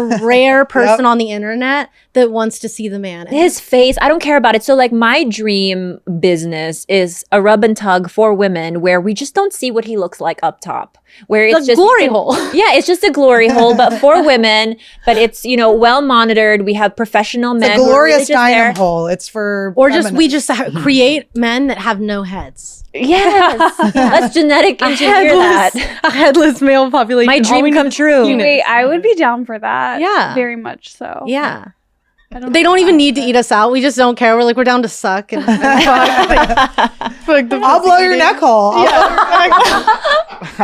I'll blow your neck. What is like is there any content that you provide on OnlyFans that's like most popular or like things that you're surprised people are super into? Have you learned anything weird about our general population that way? I mean, people. Well, one thing I've learned is like there's someone into everything. Like you can find porn of literally anything you have ever thought of, and there's going to be at least 100 people that are into it and probably follow the subreddit for it. And I've gotten a mix of just so many people on my OnlyFans that are into different stuff, and it's opened my eyes so much. Something I think I didn't know before porn was like how many people are into messy anal. Like people want to see the anal where it's not clean. And I mean, like when I have sex with guys in my personal life and it's not filmed and it's messy, they don't give a fuck. Yeah. You know, they're like, oh, whatever. Yeah. I know I'm going in the butthole. Yeah. And so I guess it makes sense that there's guys who want to Yeah. watch real anal like that. Yeah, I only had anal once with this guy, and it was like this agreement we were gonna have anal, and he was like older and really cool, and I spent all day like trying to clean my asshole out and make sure I wasn't gonna shit on. I was like, I'm just nervous. I don't want to shit on your dick. He's like, if you shit on my dick, I was involved, and like we're Yeah, like equal exactly. partners. It's in like a you shitting on my queef. dick. And like what usually happens or what should happen is like you shit on their dick and you never see it. Like they Yeah. pull out, they go wash it. You don't Yeah. have to face the fact. You Yes. don't have to deal with it. We have joint custody over that. Exactly. dick. It's like, yes, you might like be worried in the moment, but you don't have to see it. They have to deal with Yeah. it. They have to deal with their consequences of their actions. And I bet you they will want to go back in your butthole after. Yeah. They do not care. Guys will literally clean it off and then put it right back in. Do you have like Double dip. anal tips? Like, is there certain rules to follow to be? To Are you a practice? popper girl? Do you like to do a little? No, I've never done poppers. I'm actually like, I've mostly done anal sober. I've never done anal after drinking because I don't really drink. And I've done anal maybe a couple times after smoking weed, which actually is amazing. But I do, I fuck every day sober and I Yeah. like it sober. But yeah, I have a lot of anal tips. I have a ton. Do you want them all? Yes. Like from start to finish? Yes. Okay, so first of all, when I lost my anal virginity, I obviously did not plan it. Like it was just a first date. So I wasn't prepared. So Was it first date with? Were you like, he's going rogue? He's yeah, going I was on rogue. my period and he was eating my ass and he just started going in my butt. I was like, holy shit, that's my butt. And then I was like, oh my God, this is the most euphoric thing I've ever felt in my life. And it was the best night ever. Best sex probably ever, just because it was so new. Am I taking it that you don't have like a hemorrhoid issue? That's never been. No, I think that might be like maybe a genetic blessing of mine. Yeah, you were born to do this. Yeah, I honestly, like, You're living my your butthole karma. is so stretchy, and also I have a high pain tolerance. So I think that's also, and like I have a thing where I like to be able to breathe through painful, challenging things and get the euphoria on the other side of it. Yeah. So that's a big thing for me. And I think that's like, if you want to try anal, that's like a big thing you should probably prepare for. But there also is, I didn't know for like the first year that you can use lube, that you can use numbing lube or desensitizing lube, which like relaxes your muscles in your butthole, and you still feel just as much, if not more, because you're not feeling like that tight pain and you're actually feeling the sensation. And you're probably surrendering more, right? Because Exactly. you're not as like resistant. Yeah. So I don't use that anymore. I've used it like a couple times, so I don't really need to, because I can relax my body enough. But I think that a lot of people could do anal a lot easier if they use desensitizing lube. So I study hypnotherapy, and I'm like, maybe I should make a hypnosis for people to get good at anal. no, for real though. 'Cause it hypnosis seems like- porn is a big thing. Yeah, actually. is It it? is? Yeah. Alex Adams is this porn guy that I fuck for Pornhub videos. Uh-huh. My 2 Pornhub videos are with him. And he used to do gay porn, and now he does straight porn. And so he's like into gay stuff as well as straight stuff. And he introduced me to sissy hypno compilations. So it's called, but it's sissy hypno porn basically. And it's like, to girls, it's like normal porn, because it's the whole time it's being like, I want to be a cum slut. I want to be drenched in cum. I want all your cum. But it's a niche kind of porn because men watch it. So it's like they're like living out this trans sissy cum slut fantasy. Yeah. And it's hypnotizing them the whole time into being a cum slut and a sissy cum slut. And men watch it. I like that. Yeah, it's amazing, but it's hypnosis porn. And so if women watch it, like when I watched it, I was like, oh my God, this is just me. Like, this is just normal. And I have a question Yeah, it's about when you do orgasm, when you are getting anal, do you have to stimulate your front simultaneously? so I have a really hard time having clit orgasms or like pussy orgasms when I'm having anal, because I'm so overstimulated that I'll be vibrating my clit and I won't feel anything. Like, I don't feel my clit at all. And that's also what anal does to me. Like, after anal, I will feel euphoric. Like, I don't have one ache or pain in my whole body. I get because it's such an intense feeling that like afterwards I'm just like floating on a cloud. But you can orgasm just anal So alone? the only orgasms, I mean, sometimes I can have a pussy orgasm during anal, but it's really hard for me. But I have ass orgasms, which I didn't know were a thing. But it literally, it's really terrifying, because it's kind of like in the beginning, you think you're gonna shit. It's like, you know when you have like explosive diarrhea and your whole body's sweating and you're like, your whole body's tingling and you can't think, and you're like, I'm gonna shit everywhere. Yeah. That Esther feeling. There's just doo-doo on her chair. Yeah. Just So wet, shit she has like a yourself. poopy snail trail. So that feeling during anal, if you lean into it, because I would say probably usually it's not because you're shitting. Like, Well, that's I've what never had it squirting when I'm kind of shitting. is for me too. It's Yeah, like it's leaning like- into that Yeah, the like, oh my thing God, I'm you gonna usually pee. resist. Yeah. Yeah. And so when you lean into that feeling, it like gets more and more intense. And then it's exactly like an orgasm where my whole body loses control. And like my butthole, you know how when The you come, kegels, yeah. my butthole will like Quiver. go like this and like, Because I and like will lose say control. that I'm so immature. I'm like laughing so hard. Yeah. I'm like, No, your because butthole it quivers? kind of makes sense. Oh my it's God. crazy. Like- I didn't know that existed. Like like after a big sneeze, it's kind of like orgasmic. Yeah. But after a big shit, it's the same feeling. Oh God. Yeah. Yeah. Right? Or as you're shitting. Oh, I can't believe it. Yeah. I can't It's so- believe what it a sometimes. joy. Yeah. I can't believe it. And sometimes it's so painful, that you're like start hallucinating.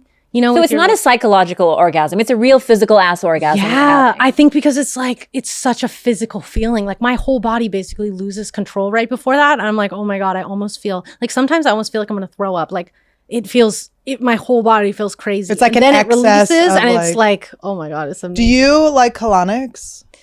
No. Okay. Is that when you, is When that they like, suck the shit out of your ass. It's a true joke. I have never done that before. They shoot water up your ass and then suck it out. I guess, I mean, I've done like douches where I shoot water Yeah. up there and then like push it out. Yeah. To clean out before anal, which I never used to do, but then I started doing it recently. It's risky because Yeah. water gets trapped up there, and then you have like poopy water come out of you mid-scene or mid-sex, which is terrible. Yeah. But- But there's 100 people that are into it. There's 100 people that are into it. There's actually probably a good So million many or people, two. so many people. Yeah, in this county alone, there's a million or two.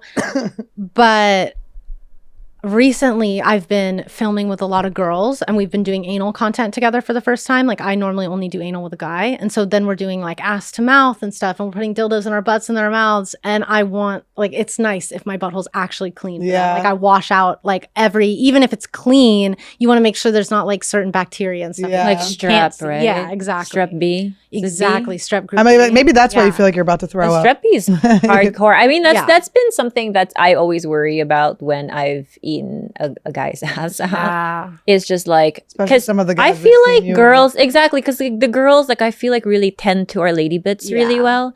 I don't know, guys are a little bit less conscious about it. Yeah. Also, So- balls, I feel like, are like extra. But Sweaty.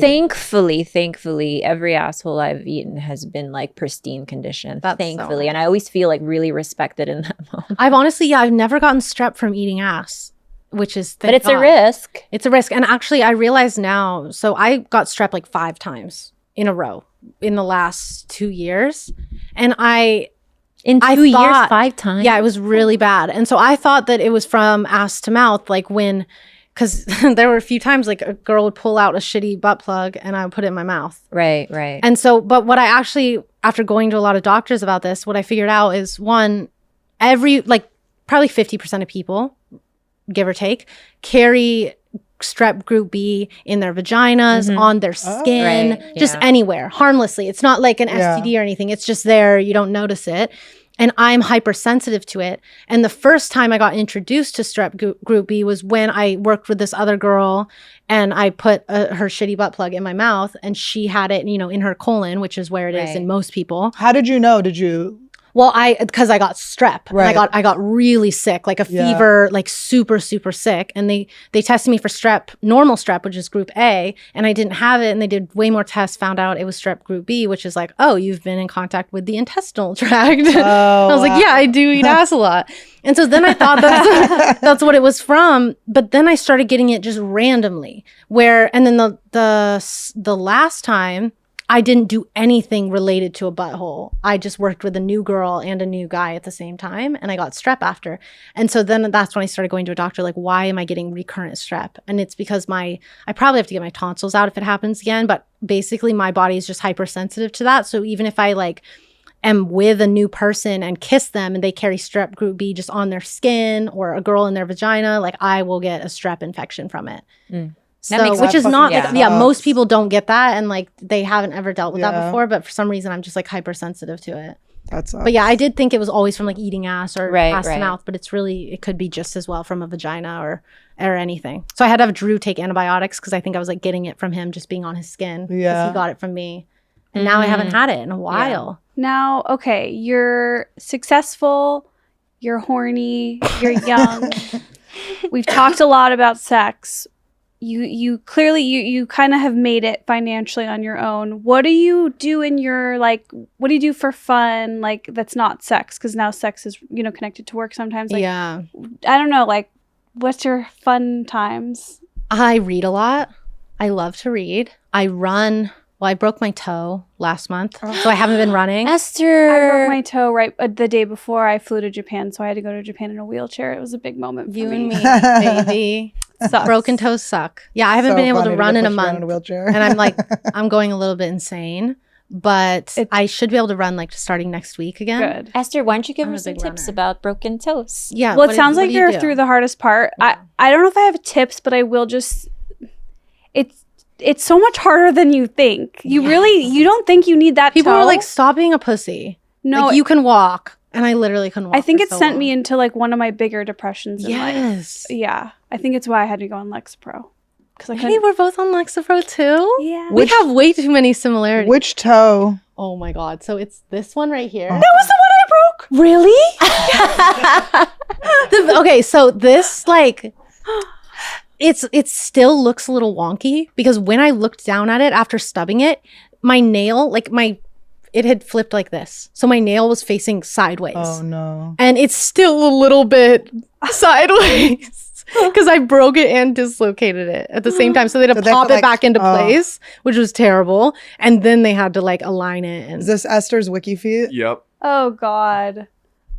wow, you have little toes. Oh my God, that's what mine looked like. Yeah, it was so bruised. It was like the scariest. How did you break yours? Am I okay? Did you stub it? So funny you asked. I had just heard that a new episode of 2020 was coming out that I was really excited to watch. So I ran in the other room to get my glasses, and I was too thrilled that I smashed my foot into a foam roller at a high speed. Foam roller broke it? Yeah. Wow. Yeah, I know I look frail and fragile, and I am. Yeah, that's what I thought when I stubbed mine. I was like, I've stubbed my toe so many times in my life, and I stubbed it this one time, and it dislocates and breaks. When I stubbed it in the same spot like last week, and nothing happened. Yeah, you feel so. I was betrayed. like, are my bones getting frail? Like, do I need to take supplements? Yeah, That weird angle you get it at that one moment. Oh, and that's how I knew it was different, because at first it just was searing pain, like all stubbed toes are. But then I started going into shock, which I've been in before when I broke both my wrists at the same time. So I knew what it was. And it's like your vision goes black and white and black and white. Did I was like about stick to their faint. dicks in your broken wrists? Like were they like Yeah, exactly. No, I was 13, so rollerblading? Mountain biking. Mountain biking. Oh, hardcore. So outside of, like Esther said, OnlyFans, being this like successful star, like what do you ever like tap into what you think is like, your wholesome self, like completely separate from that? I honestly feel like I'm such a wholesome person, and I like sense the work that. that Yeah. I do is my sex life. Like my porn that I put on OnlyFans and my nudes and stuff are just my regular sex life and what I'm already doing and would be doing. So first, it like doesn't feel like work at all, and it's just me getting to live my life and fuck the people I want to fuck. And like, Drew will just take photos of me when I wake up and I'm naked, and that will just go straight on OnlyFans, or we'll fuck in the morning and just put it up on OnlyFans. And then I just go about my day. Like I read a lot. I always go on runs every day. I love interior design, so I'm like always furniture shopping. I want to buy property really bad, so I've been looking at that. I'm about to help my mom buy a house. Oh. Hey. Yeah, I love my mommy. Oh. I think I'm a very like fun, goofy, wholesome person, even in all my porn. The nice thing is I actually get to live a full life outside of work, which is why I went into porn in the first place. Right. Because so many people, like their lives become their work. Whether it's, you're a doctor and you're working for yourself, but you're still like having to focus on patients all day long every day. And then you get 2 hours in the evening before you go to sleep to be yourself. And then you get 2 days on the weekend to be yourself, and then you're back focusing on work. Or whether you're like a person that's working at a grocery store or something, and you're getting just paid to take chunks of your life out for a company, and you get to live your real self and your real life an hour a day or something, right? And I get to live my life how I want to all day long every day. And maybe I work for an hour or two a day on like posting my content, and then other than that I just get to just bounce around, travel, and play. And What would you say out is what I the wanna biggest do. drawback of sharing so much of who you are? I would say it's nearly impossible to not question yourself. Like I've been always very confident, but when you start putting your real vulnerable self on the internet, which I think is necessary to really gain a community, Yeah. at the same time there's just going to be so much hate. And it, as much as like it didn't affect me in the beginning because I was putting a certain part of my personality out there, so it felt kind of like a character, like it was just my super horned up side. As I've had to evolve on the internet, I've had to share more of wanted to share more of myself and what I actually believe and talk about. Like it was a big deal to even talk about I went to college, like a year and a half into making content online. I told people I went to school, which is something I value so much about myself and is so sacred. And I was so scared to put it out there because I was like, people want to ruin everything for you. And so then of course the moment I put out is everyone's like, oh, I don't believe you, like show your degree, blah, blah. And it's like, I'll never do that because they just try and ruin everything that's special to you.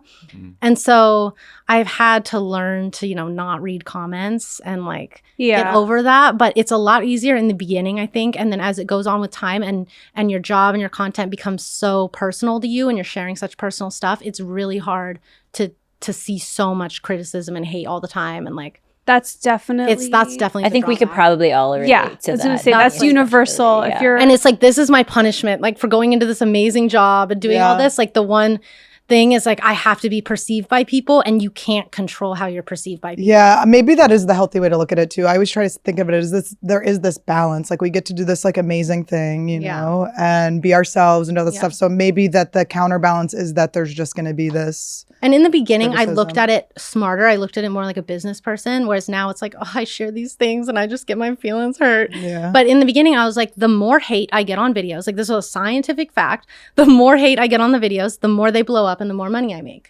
So if I, you know, troll the internet and I hate farm, I make way more money. And so in the beginning, when I was playing this like horny character, I was just saying crazy shit because I was like, this is the one way I can get a lot of attention and make a lot of money. And so it was positive to get that hate. And I didn't take it personal. And then I started shifting and getting girl fans and like saying how I actually felt about stuff and sharing my other parts of my personality. And then when people hate on it, it's like, fuck. I totally relate This to that. is like my only thing I have. Dude, I know, because on TikTok, I'm just like putting myself out there, my ideas, my thoughts. And then when a whole group of people like hates it, you're just, it's something that I'm constantly working on of like how to get that not to And affect I think it's like, so for me, it was like, fuck. When I realized that, I was like, this is such an, and I'm a strong person. Like I'm a really strong person. And this is such an unnatural thing for humans to have to do, is to deal with thousands of perspectives on you every single day. That's why and I was like, maybe I shouldn't fucking do this It's not job. natural. But who else will, right? Exactly. Someone else And then will I'm like, make that all right, money. But you know then what? the job's Fuck it. so good. It's like we just have to be like, look at it as like love. It's like people sending you love in their own way. It's And like, it's the same as like with the incels, what you were saying before with guys, where it's like, you know, it's all like their shit, and we totally can like get past it and rise above it. But it is so fucking weird. Like I posted like just a clip of me telling like the story of when I lost my virginity, and someone's like, this is so cringe. Like the story from my life is cringe. Like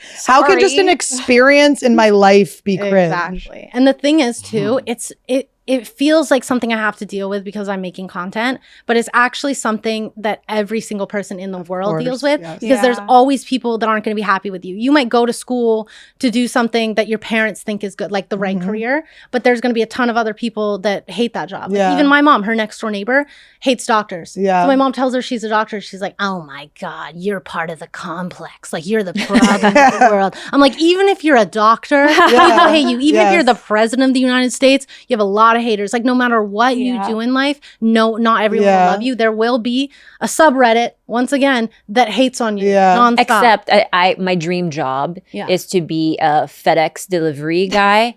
But hear me out. It's a FedEx delivery guy on a rural route with every household having a dog I can say hi to. I found this guy on TikTok. That's basically what he does. And you're job, like, this is the life. He records the dogs he says hi to. He drops off the packages. Everyone says hi to him. Everyone loves him. All the dogs are friendly. I'm like, this is what I want. But he's only posting the ones of the dogs that like him. But also there's probably dogs that hate him. Listen, you want to aim for, this is some, I heard like, you want to aim for like 51%. Like you're successful at 51%. No, I bet you there's so many men too on the internet. They're like pathetic. That guy's living a pathetic What a life. loser. What a loser. Yeah. Oh. You know, yeah. Like Just blue collar delivering. worker. You're right. But Cowardly. way to trash my dreams, guys. It does explain your outfit today, though. Dress for the job that you want.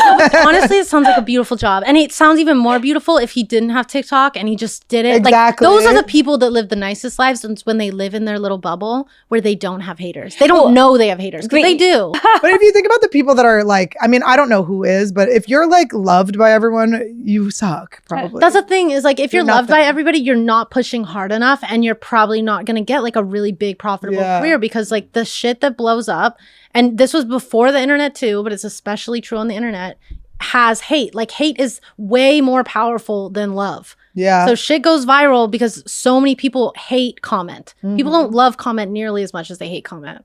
Right. And your people will love you more if they see people hating on you. Like, every time someone hates on me, there's so many girls in the comments like defending me.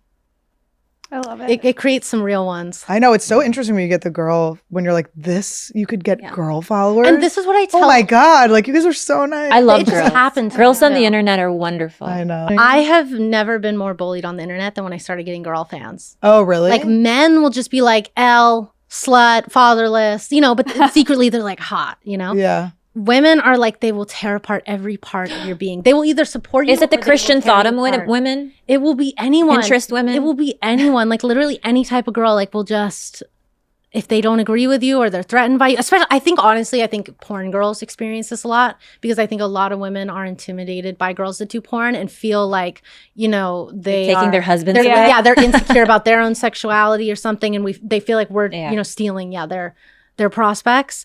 And so like women can literally tear every single part about my appearance and my voice and everything down. No like way. they will hate Oh, on that me. makes me so sad. But men won't create subreddits hating on you. Men will just be like, You'd be "L." surprised. And Yeah, we have had maybe a they different do. Maybe they experience. do. Yeah. So it's weird because for all of us, it's literally the opposite. so that's what it says is everyone's a hater. Yeah, it's the opposite for us. Like our girl gang is so strong. See, I have a strong girl gang, but I have also a lot of haters. I also never have people come up and say mean things to me ever in my life. no. Yeah, I never, ever, ever. Oh, it's all online. Yeah. Yeah, so I feel like maybe we just need to. Radical acceptance of it all. Yeah. Of course, we have to, and also it's just like it is the price we pay, and like if everyone else is getting it, why wouldn't we? And what I tell girls going into porn, I'm like, one, you need the haters to blow you up. But two, you don't need a lot of fans to live a nice life and to make good money and have a good career. Like you don't need to win over the entire world. Yeah. That's literally insane and it's not possible. You just need to foster a small community of people who love and support you, and that's it. And if that's your focus, then getting approval from everyone really doesn't matter. Yeah, I've been watching so many documentaries of like I watched the Shania Twain documentary. I love J-Lo. that Oh one. my God, they're all so good, but it's all the same thing. It's all like, I saw the Taylor Swift one where But the she's like, Shania Twain one really broke my heart because I didn't know this about her, but she lost her voice from Lyme disease. Yep. She was doing big arenas. And what I love about Shania Twain is she didn't make it in her 20s. She was a 30-something woman who was absolutely destroying. Like her trajectory was a little bit slower to I start out. love women like that. And it's like, all of a sudden she had one big like arena show and then she was like, something's happening. Like I can't sing anymore. And then she later got diagnosed with Lyme disease. And it was right when her husband had just cheated on her with her best friend / assistant. And then she ended up marrying her ex-best girl's friend's husband. Oh my God. But she didn't really talk about it did she talk about it on the documentary? No, but he was way hotter than the original He was husband. so hot. But you know Win-win. what I related to was, so her husband was this guy, Mutt. I can't remember what his last name is. Mutt but- Lang. Yeah, Mutt Lang. So he was like this huge music producer, and he really helped her take her career to like the next level and really like launched it big. And so she felt so afraid when they broke up to like go back into the studio without him, and she had to like find her own voice again. And I feel like I relate to that when I dated comics, where it kind of like they almost like they were more successful than me or older than me in the business, and they kind of like, I felt like I had to break my ties with them to kind of find my own voice and everything. So I really like related to that too.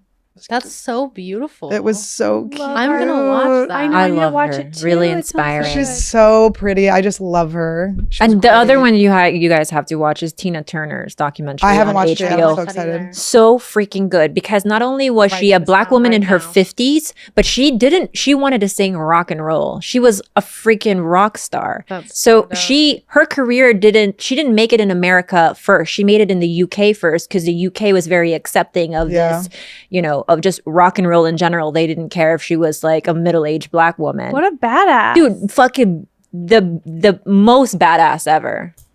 I wrote both those down. I think this has been my favorite episode. Yeah, this was so good. Thank you so much. I flew by. I know. Wait, I have one more question that Go I wanted for to it. ask from a previous episode we talked about. But you talked about having a purple kitty. I'm and so glad you're bringing this up because I was like, purple pussy eater. I kept going, purple pussy eater. you talk about being a purple kitty, having a purple kitty, and the genetics behind that, the haplogenes. Can you explain? Yeah, so my mom taught me this, and I don't know how the doctors have a lot of knowledge that I don't know where she gets it from. But she did a 23andMe test like 3 years ago, and figured out that we have the H1 gene, which is in the H haplogroup. And the H1 gene there's like certain genes that show where your ancestors migrated throughout evolution, right? So the working theory now is that like humans started in Africa, right? Like as a small community, and then we slowly spread out throughout the world. And the H1 gene is traced back to the group of people that, as they were migrating out of Africa, migrated through Lebanon and Syria and then up into Europe. And is that why they call it labias? Labia. Sorry, I was gonna... Yeah, only them developed labia. Only those women. But so it doesn't mean like it's so far in the past. Obviously, we're all traced back to that it's not like I'm Lebanese or anything, which some people like think when I say this. But it's that's where my ancestors migrated through when humans were first migrating from Africa, and that is associated with having darker genitalia. It's not like 100% of the time, right, but it's associated with having more melanin and darker areas on your pussy, on your darker lips, darker nipples, darker asshole, maybe. Yeah, darker asshole, because my asshole is the same color as my pussy. And I want to show you guys my pussy so bad. I'll show you later. Is it darker? We're not too? stopping you. It's kind of like it's multicolored. Some parts are it's tie-dye. it is tie-dye, isn't it? Some parts are a little pinker, some parts are very like a neutral brown, and some parts are a little bit darker. So maybe those are the H1 parts. And like I'd never called my pussy a purple pussy, and my mom didn't call it purple either. We just have the same darker pussy. But then when I first got with Drew, he was like, oh my God, you have a purple pussy. And that's like a thing a lot of guys say, which I didn't know. But it's like when he had Latina girlfriends in the past, he was like, they also had purple pussies. And that's like a lot of Latinas and a lot of Spanish heritage too have the H1 gene. And then of course there's like other groups of people, that migrated out of Africa through Siberia, and they have completely different genetic traits and like completely different shapes of vaginas and different colored vaginas, a lot pinker. Like there's a lot of women that just have fully pink vaginas. And then I'm just a white woman that has a really, really dark pussy and butthole. And now I kind of know why. And why every woman in my family has the same one too. Yeah. So, do you guys ever line them up and just compare them? Well, the craziest thing is my mom and I have, because she's always naked around me. And also naked mom. We talked about this like 2 episodes ago. I'm going to be But we literally we have the same nipples, the same lips, and the exact same pussy and pussy lips. Like the exact same. And she was like, my mom's look the exact same because she like was her mom's doctor. Wait, do you have darker nipples too? Yeah. Okay, so I don't. I have really light pink nipples, but my pussy is so not you're the really same. a mixture. Yeah, you're a mixture of a lot. Yeah. Are mine dark or light? Let me see. Light. Very light, Esther. I mean, actually, ours are really similar colored right now. See mine? But but when I get horny, which is a thing, or when I'm on my period, or like, if you get pregnant, they are so cute. Your melanin Aren't they light? Is this light? Yeah. This is light. Pink. It's like, it's actually like the color of mine. But it's when you get hornier, and when you're on your period or your hormones peak, they get darker. Also, when you're pregnant. Yeah, exact same thing. So when shit! Just one more thing, guys. I swear to God, because I need to get. Your mom is a OBGYN, but I heard of this thing called a phantom pregnancy that I always knew dogs had when they weren't. Heard about those dogs. What? So dogs, I've always known about the dogs that when they don't get spayed, they go into this like fake pregnancy. They get all the hormones. They start looking for babies they'll never have. They start like crying. Oh my God, this is so sad. It turns out that women can get phantom pregnancies, you guys. That's crazy. And it's not just a psychological thing where it's not like, oh, I think I'm pregnant, and then you think they're just crazy. No, like their cervix gets softer, their uterus gets big. Their hormones are doing everything like a pregnant person, except when you do an ultrasound, there's no baby. Oh, I do feel like my mom has maybe mentioned this to me before. I really do. What I'm gonna causes ask her it? about it. So it's it starts off psychological, and it's women who sometimes have had multiple miscarriages. There's a lot of different reasons, but it starts off as a psychological thing, but then you almost trick your body into fully having all of the pregnancy. No, you don't test positive on the test. But actually, I don't know. The babies, the phantom babies, they're like, Our bodies are so Incredible. First day of school, put on your backpack. because they're such a fine little machine. Right. And our thoughts and everything can affect it so much. Everything. I'm telling you, those people hypnotize their bodies into being Well, pregnant. it's like the law of attraction, right? Like you can look at a single atom and you can recreate this in the lab and you can almost will it to operate a certain way, So amazing. you know, without even touching it or manipulating it in any way. And our brains do control our whole body. You know, they control everything, every hormone that's released, everything. So it's not like we fully even understand. And even like, you know, How when they stuff say works like like men have sympathy pregnancies and that's people just think that that's like a myth. That's a real physiological phenomenon that happens. Just imagining to them. Todd like lactating. This is like mildly unrelated, but sort of. It's like the opposite. My mom always told me growing up, like to go into the doctor when I thought something was wrong. And she would always use this story of how many women would come in with a belly this big, like a full pregnant belly. And they had it for like 2-3 years and they thought they were pregnant the whole time. And it was really just a tumor that was growing. And since it was growing, they literally just thought that they were pregnant and they just kept it there and they never saw a doctor and they just assumed they were pregnant. When For 3 years, what are they, elephants? Well, then it's like a mental illness, right? But it's like, she was always like, just go get checked out because there are women that just assume they're pregnant when really it's a massive tumor that's destroying her body that could have been just cut out like in the beginning. That'd be kind of fun to, you know, get away with it. Cosplay pregnant. And, you know, get all the pregnancy perks because people do treat you a little bit nicer. Definitely the parking perks. The parking perk. Men are like, I feel like this is something Esther would. I know. I'm like, I'm gonna manifest. You're like, how do I it. manifest a tumor? Esther has like a placard that says pregnant. Instead of a handicapped one. But you could do that even if you don't have a pregnant belly, right? But then people probably don't believe you. You have to drag your leg a pregnant. little. You have to like drag. You have to like waddle a little. You have to like. I think you can settle for a fake pregnant belly instead of a tumor. Yeah, thank you. Yeah. Thank you for I that. won't judge. Like, you get take a that bag, pillow. girl. You get that parking face. Well, I'm about to piss my pants, so Thank you so much, Stella, for being here and so joining fun. us. I've been That keegling it was with so excitement the fun. whole time, and You need also to come back. I would on our love to. show. I will come back with updates about the phantom pregnancy Yes, let me know. and other fun. And I will keep you updated on what was it earlier? My doctor kink. Yes, your Like I sex said, life. reenactment, see how that goes. I honestly want to know. Where does your mom live? She lives in Orange County. Maybe we should have you and your mom on. You know, she has been recently like, because she's so proud of me now. Yeah. And she, like, her employees also, they know who I am and they know I'm her daughter. And then their friends will be like telling them, oh my God, I love Stella on TikTok. And her employee like won't tell them, oh, my employer is like her mom because we keep it confidential. Yeah. But recently she's been like, because I send all my porn friends to her. Like, Yeah. even Sawyer has been to her. Yeah. I want So to see her. recently she's been Will like, she take us on? yeah, recently, yeah. She's literally so amazing. I'll give you guys her card. But she's been recently like, hey, I would happily educate alongside you. Like, I would happily like be associated. Good That was kind of idea. amazing. I would it love really is. Hit podcast. I love my mom. Yeah, hit But also podcast. she's a freaking genius. Like, she's a genius, and she because she's able to communicate things so simply about your health. Well, it's like, don't they? I mean, Jada and Willow do it on Red Table Talk. You should have your own version of that, mother-daughter. Exactly. I honestly think that would be so smart. But it's also you're like breaking the stigma of like that it's like unhealthy to do porn or that your family Or doesn't, you like, have to come support from some like you, horrible like that. background. But I learned that stigma was all bullshit very early on because one of my good friends is Asa Akira. Mm-hmm. And from the moment that I met her, I found her to just be absolutely fucking brilliant. Yeah. And she comes from a really good family. A lot of people are like that in porn because it's just, and a lot of them are brilliant because it takes a lot to do something society doesn't look well upon. Right.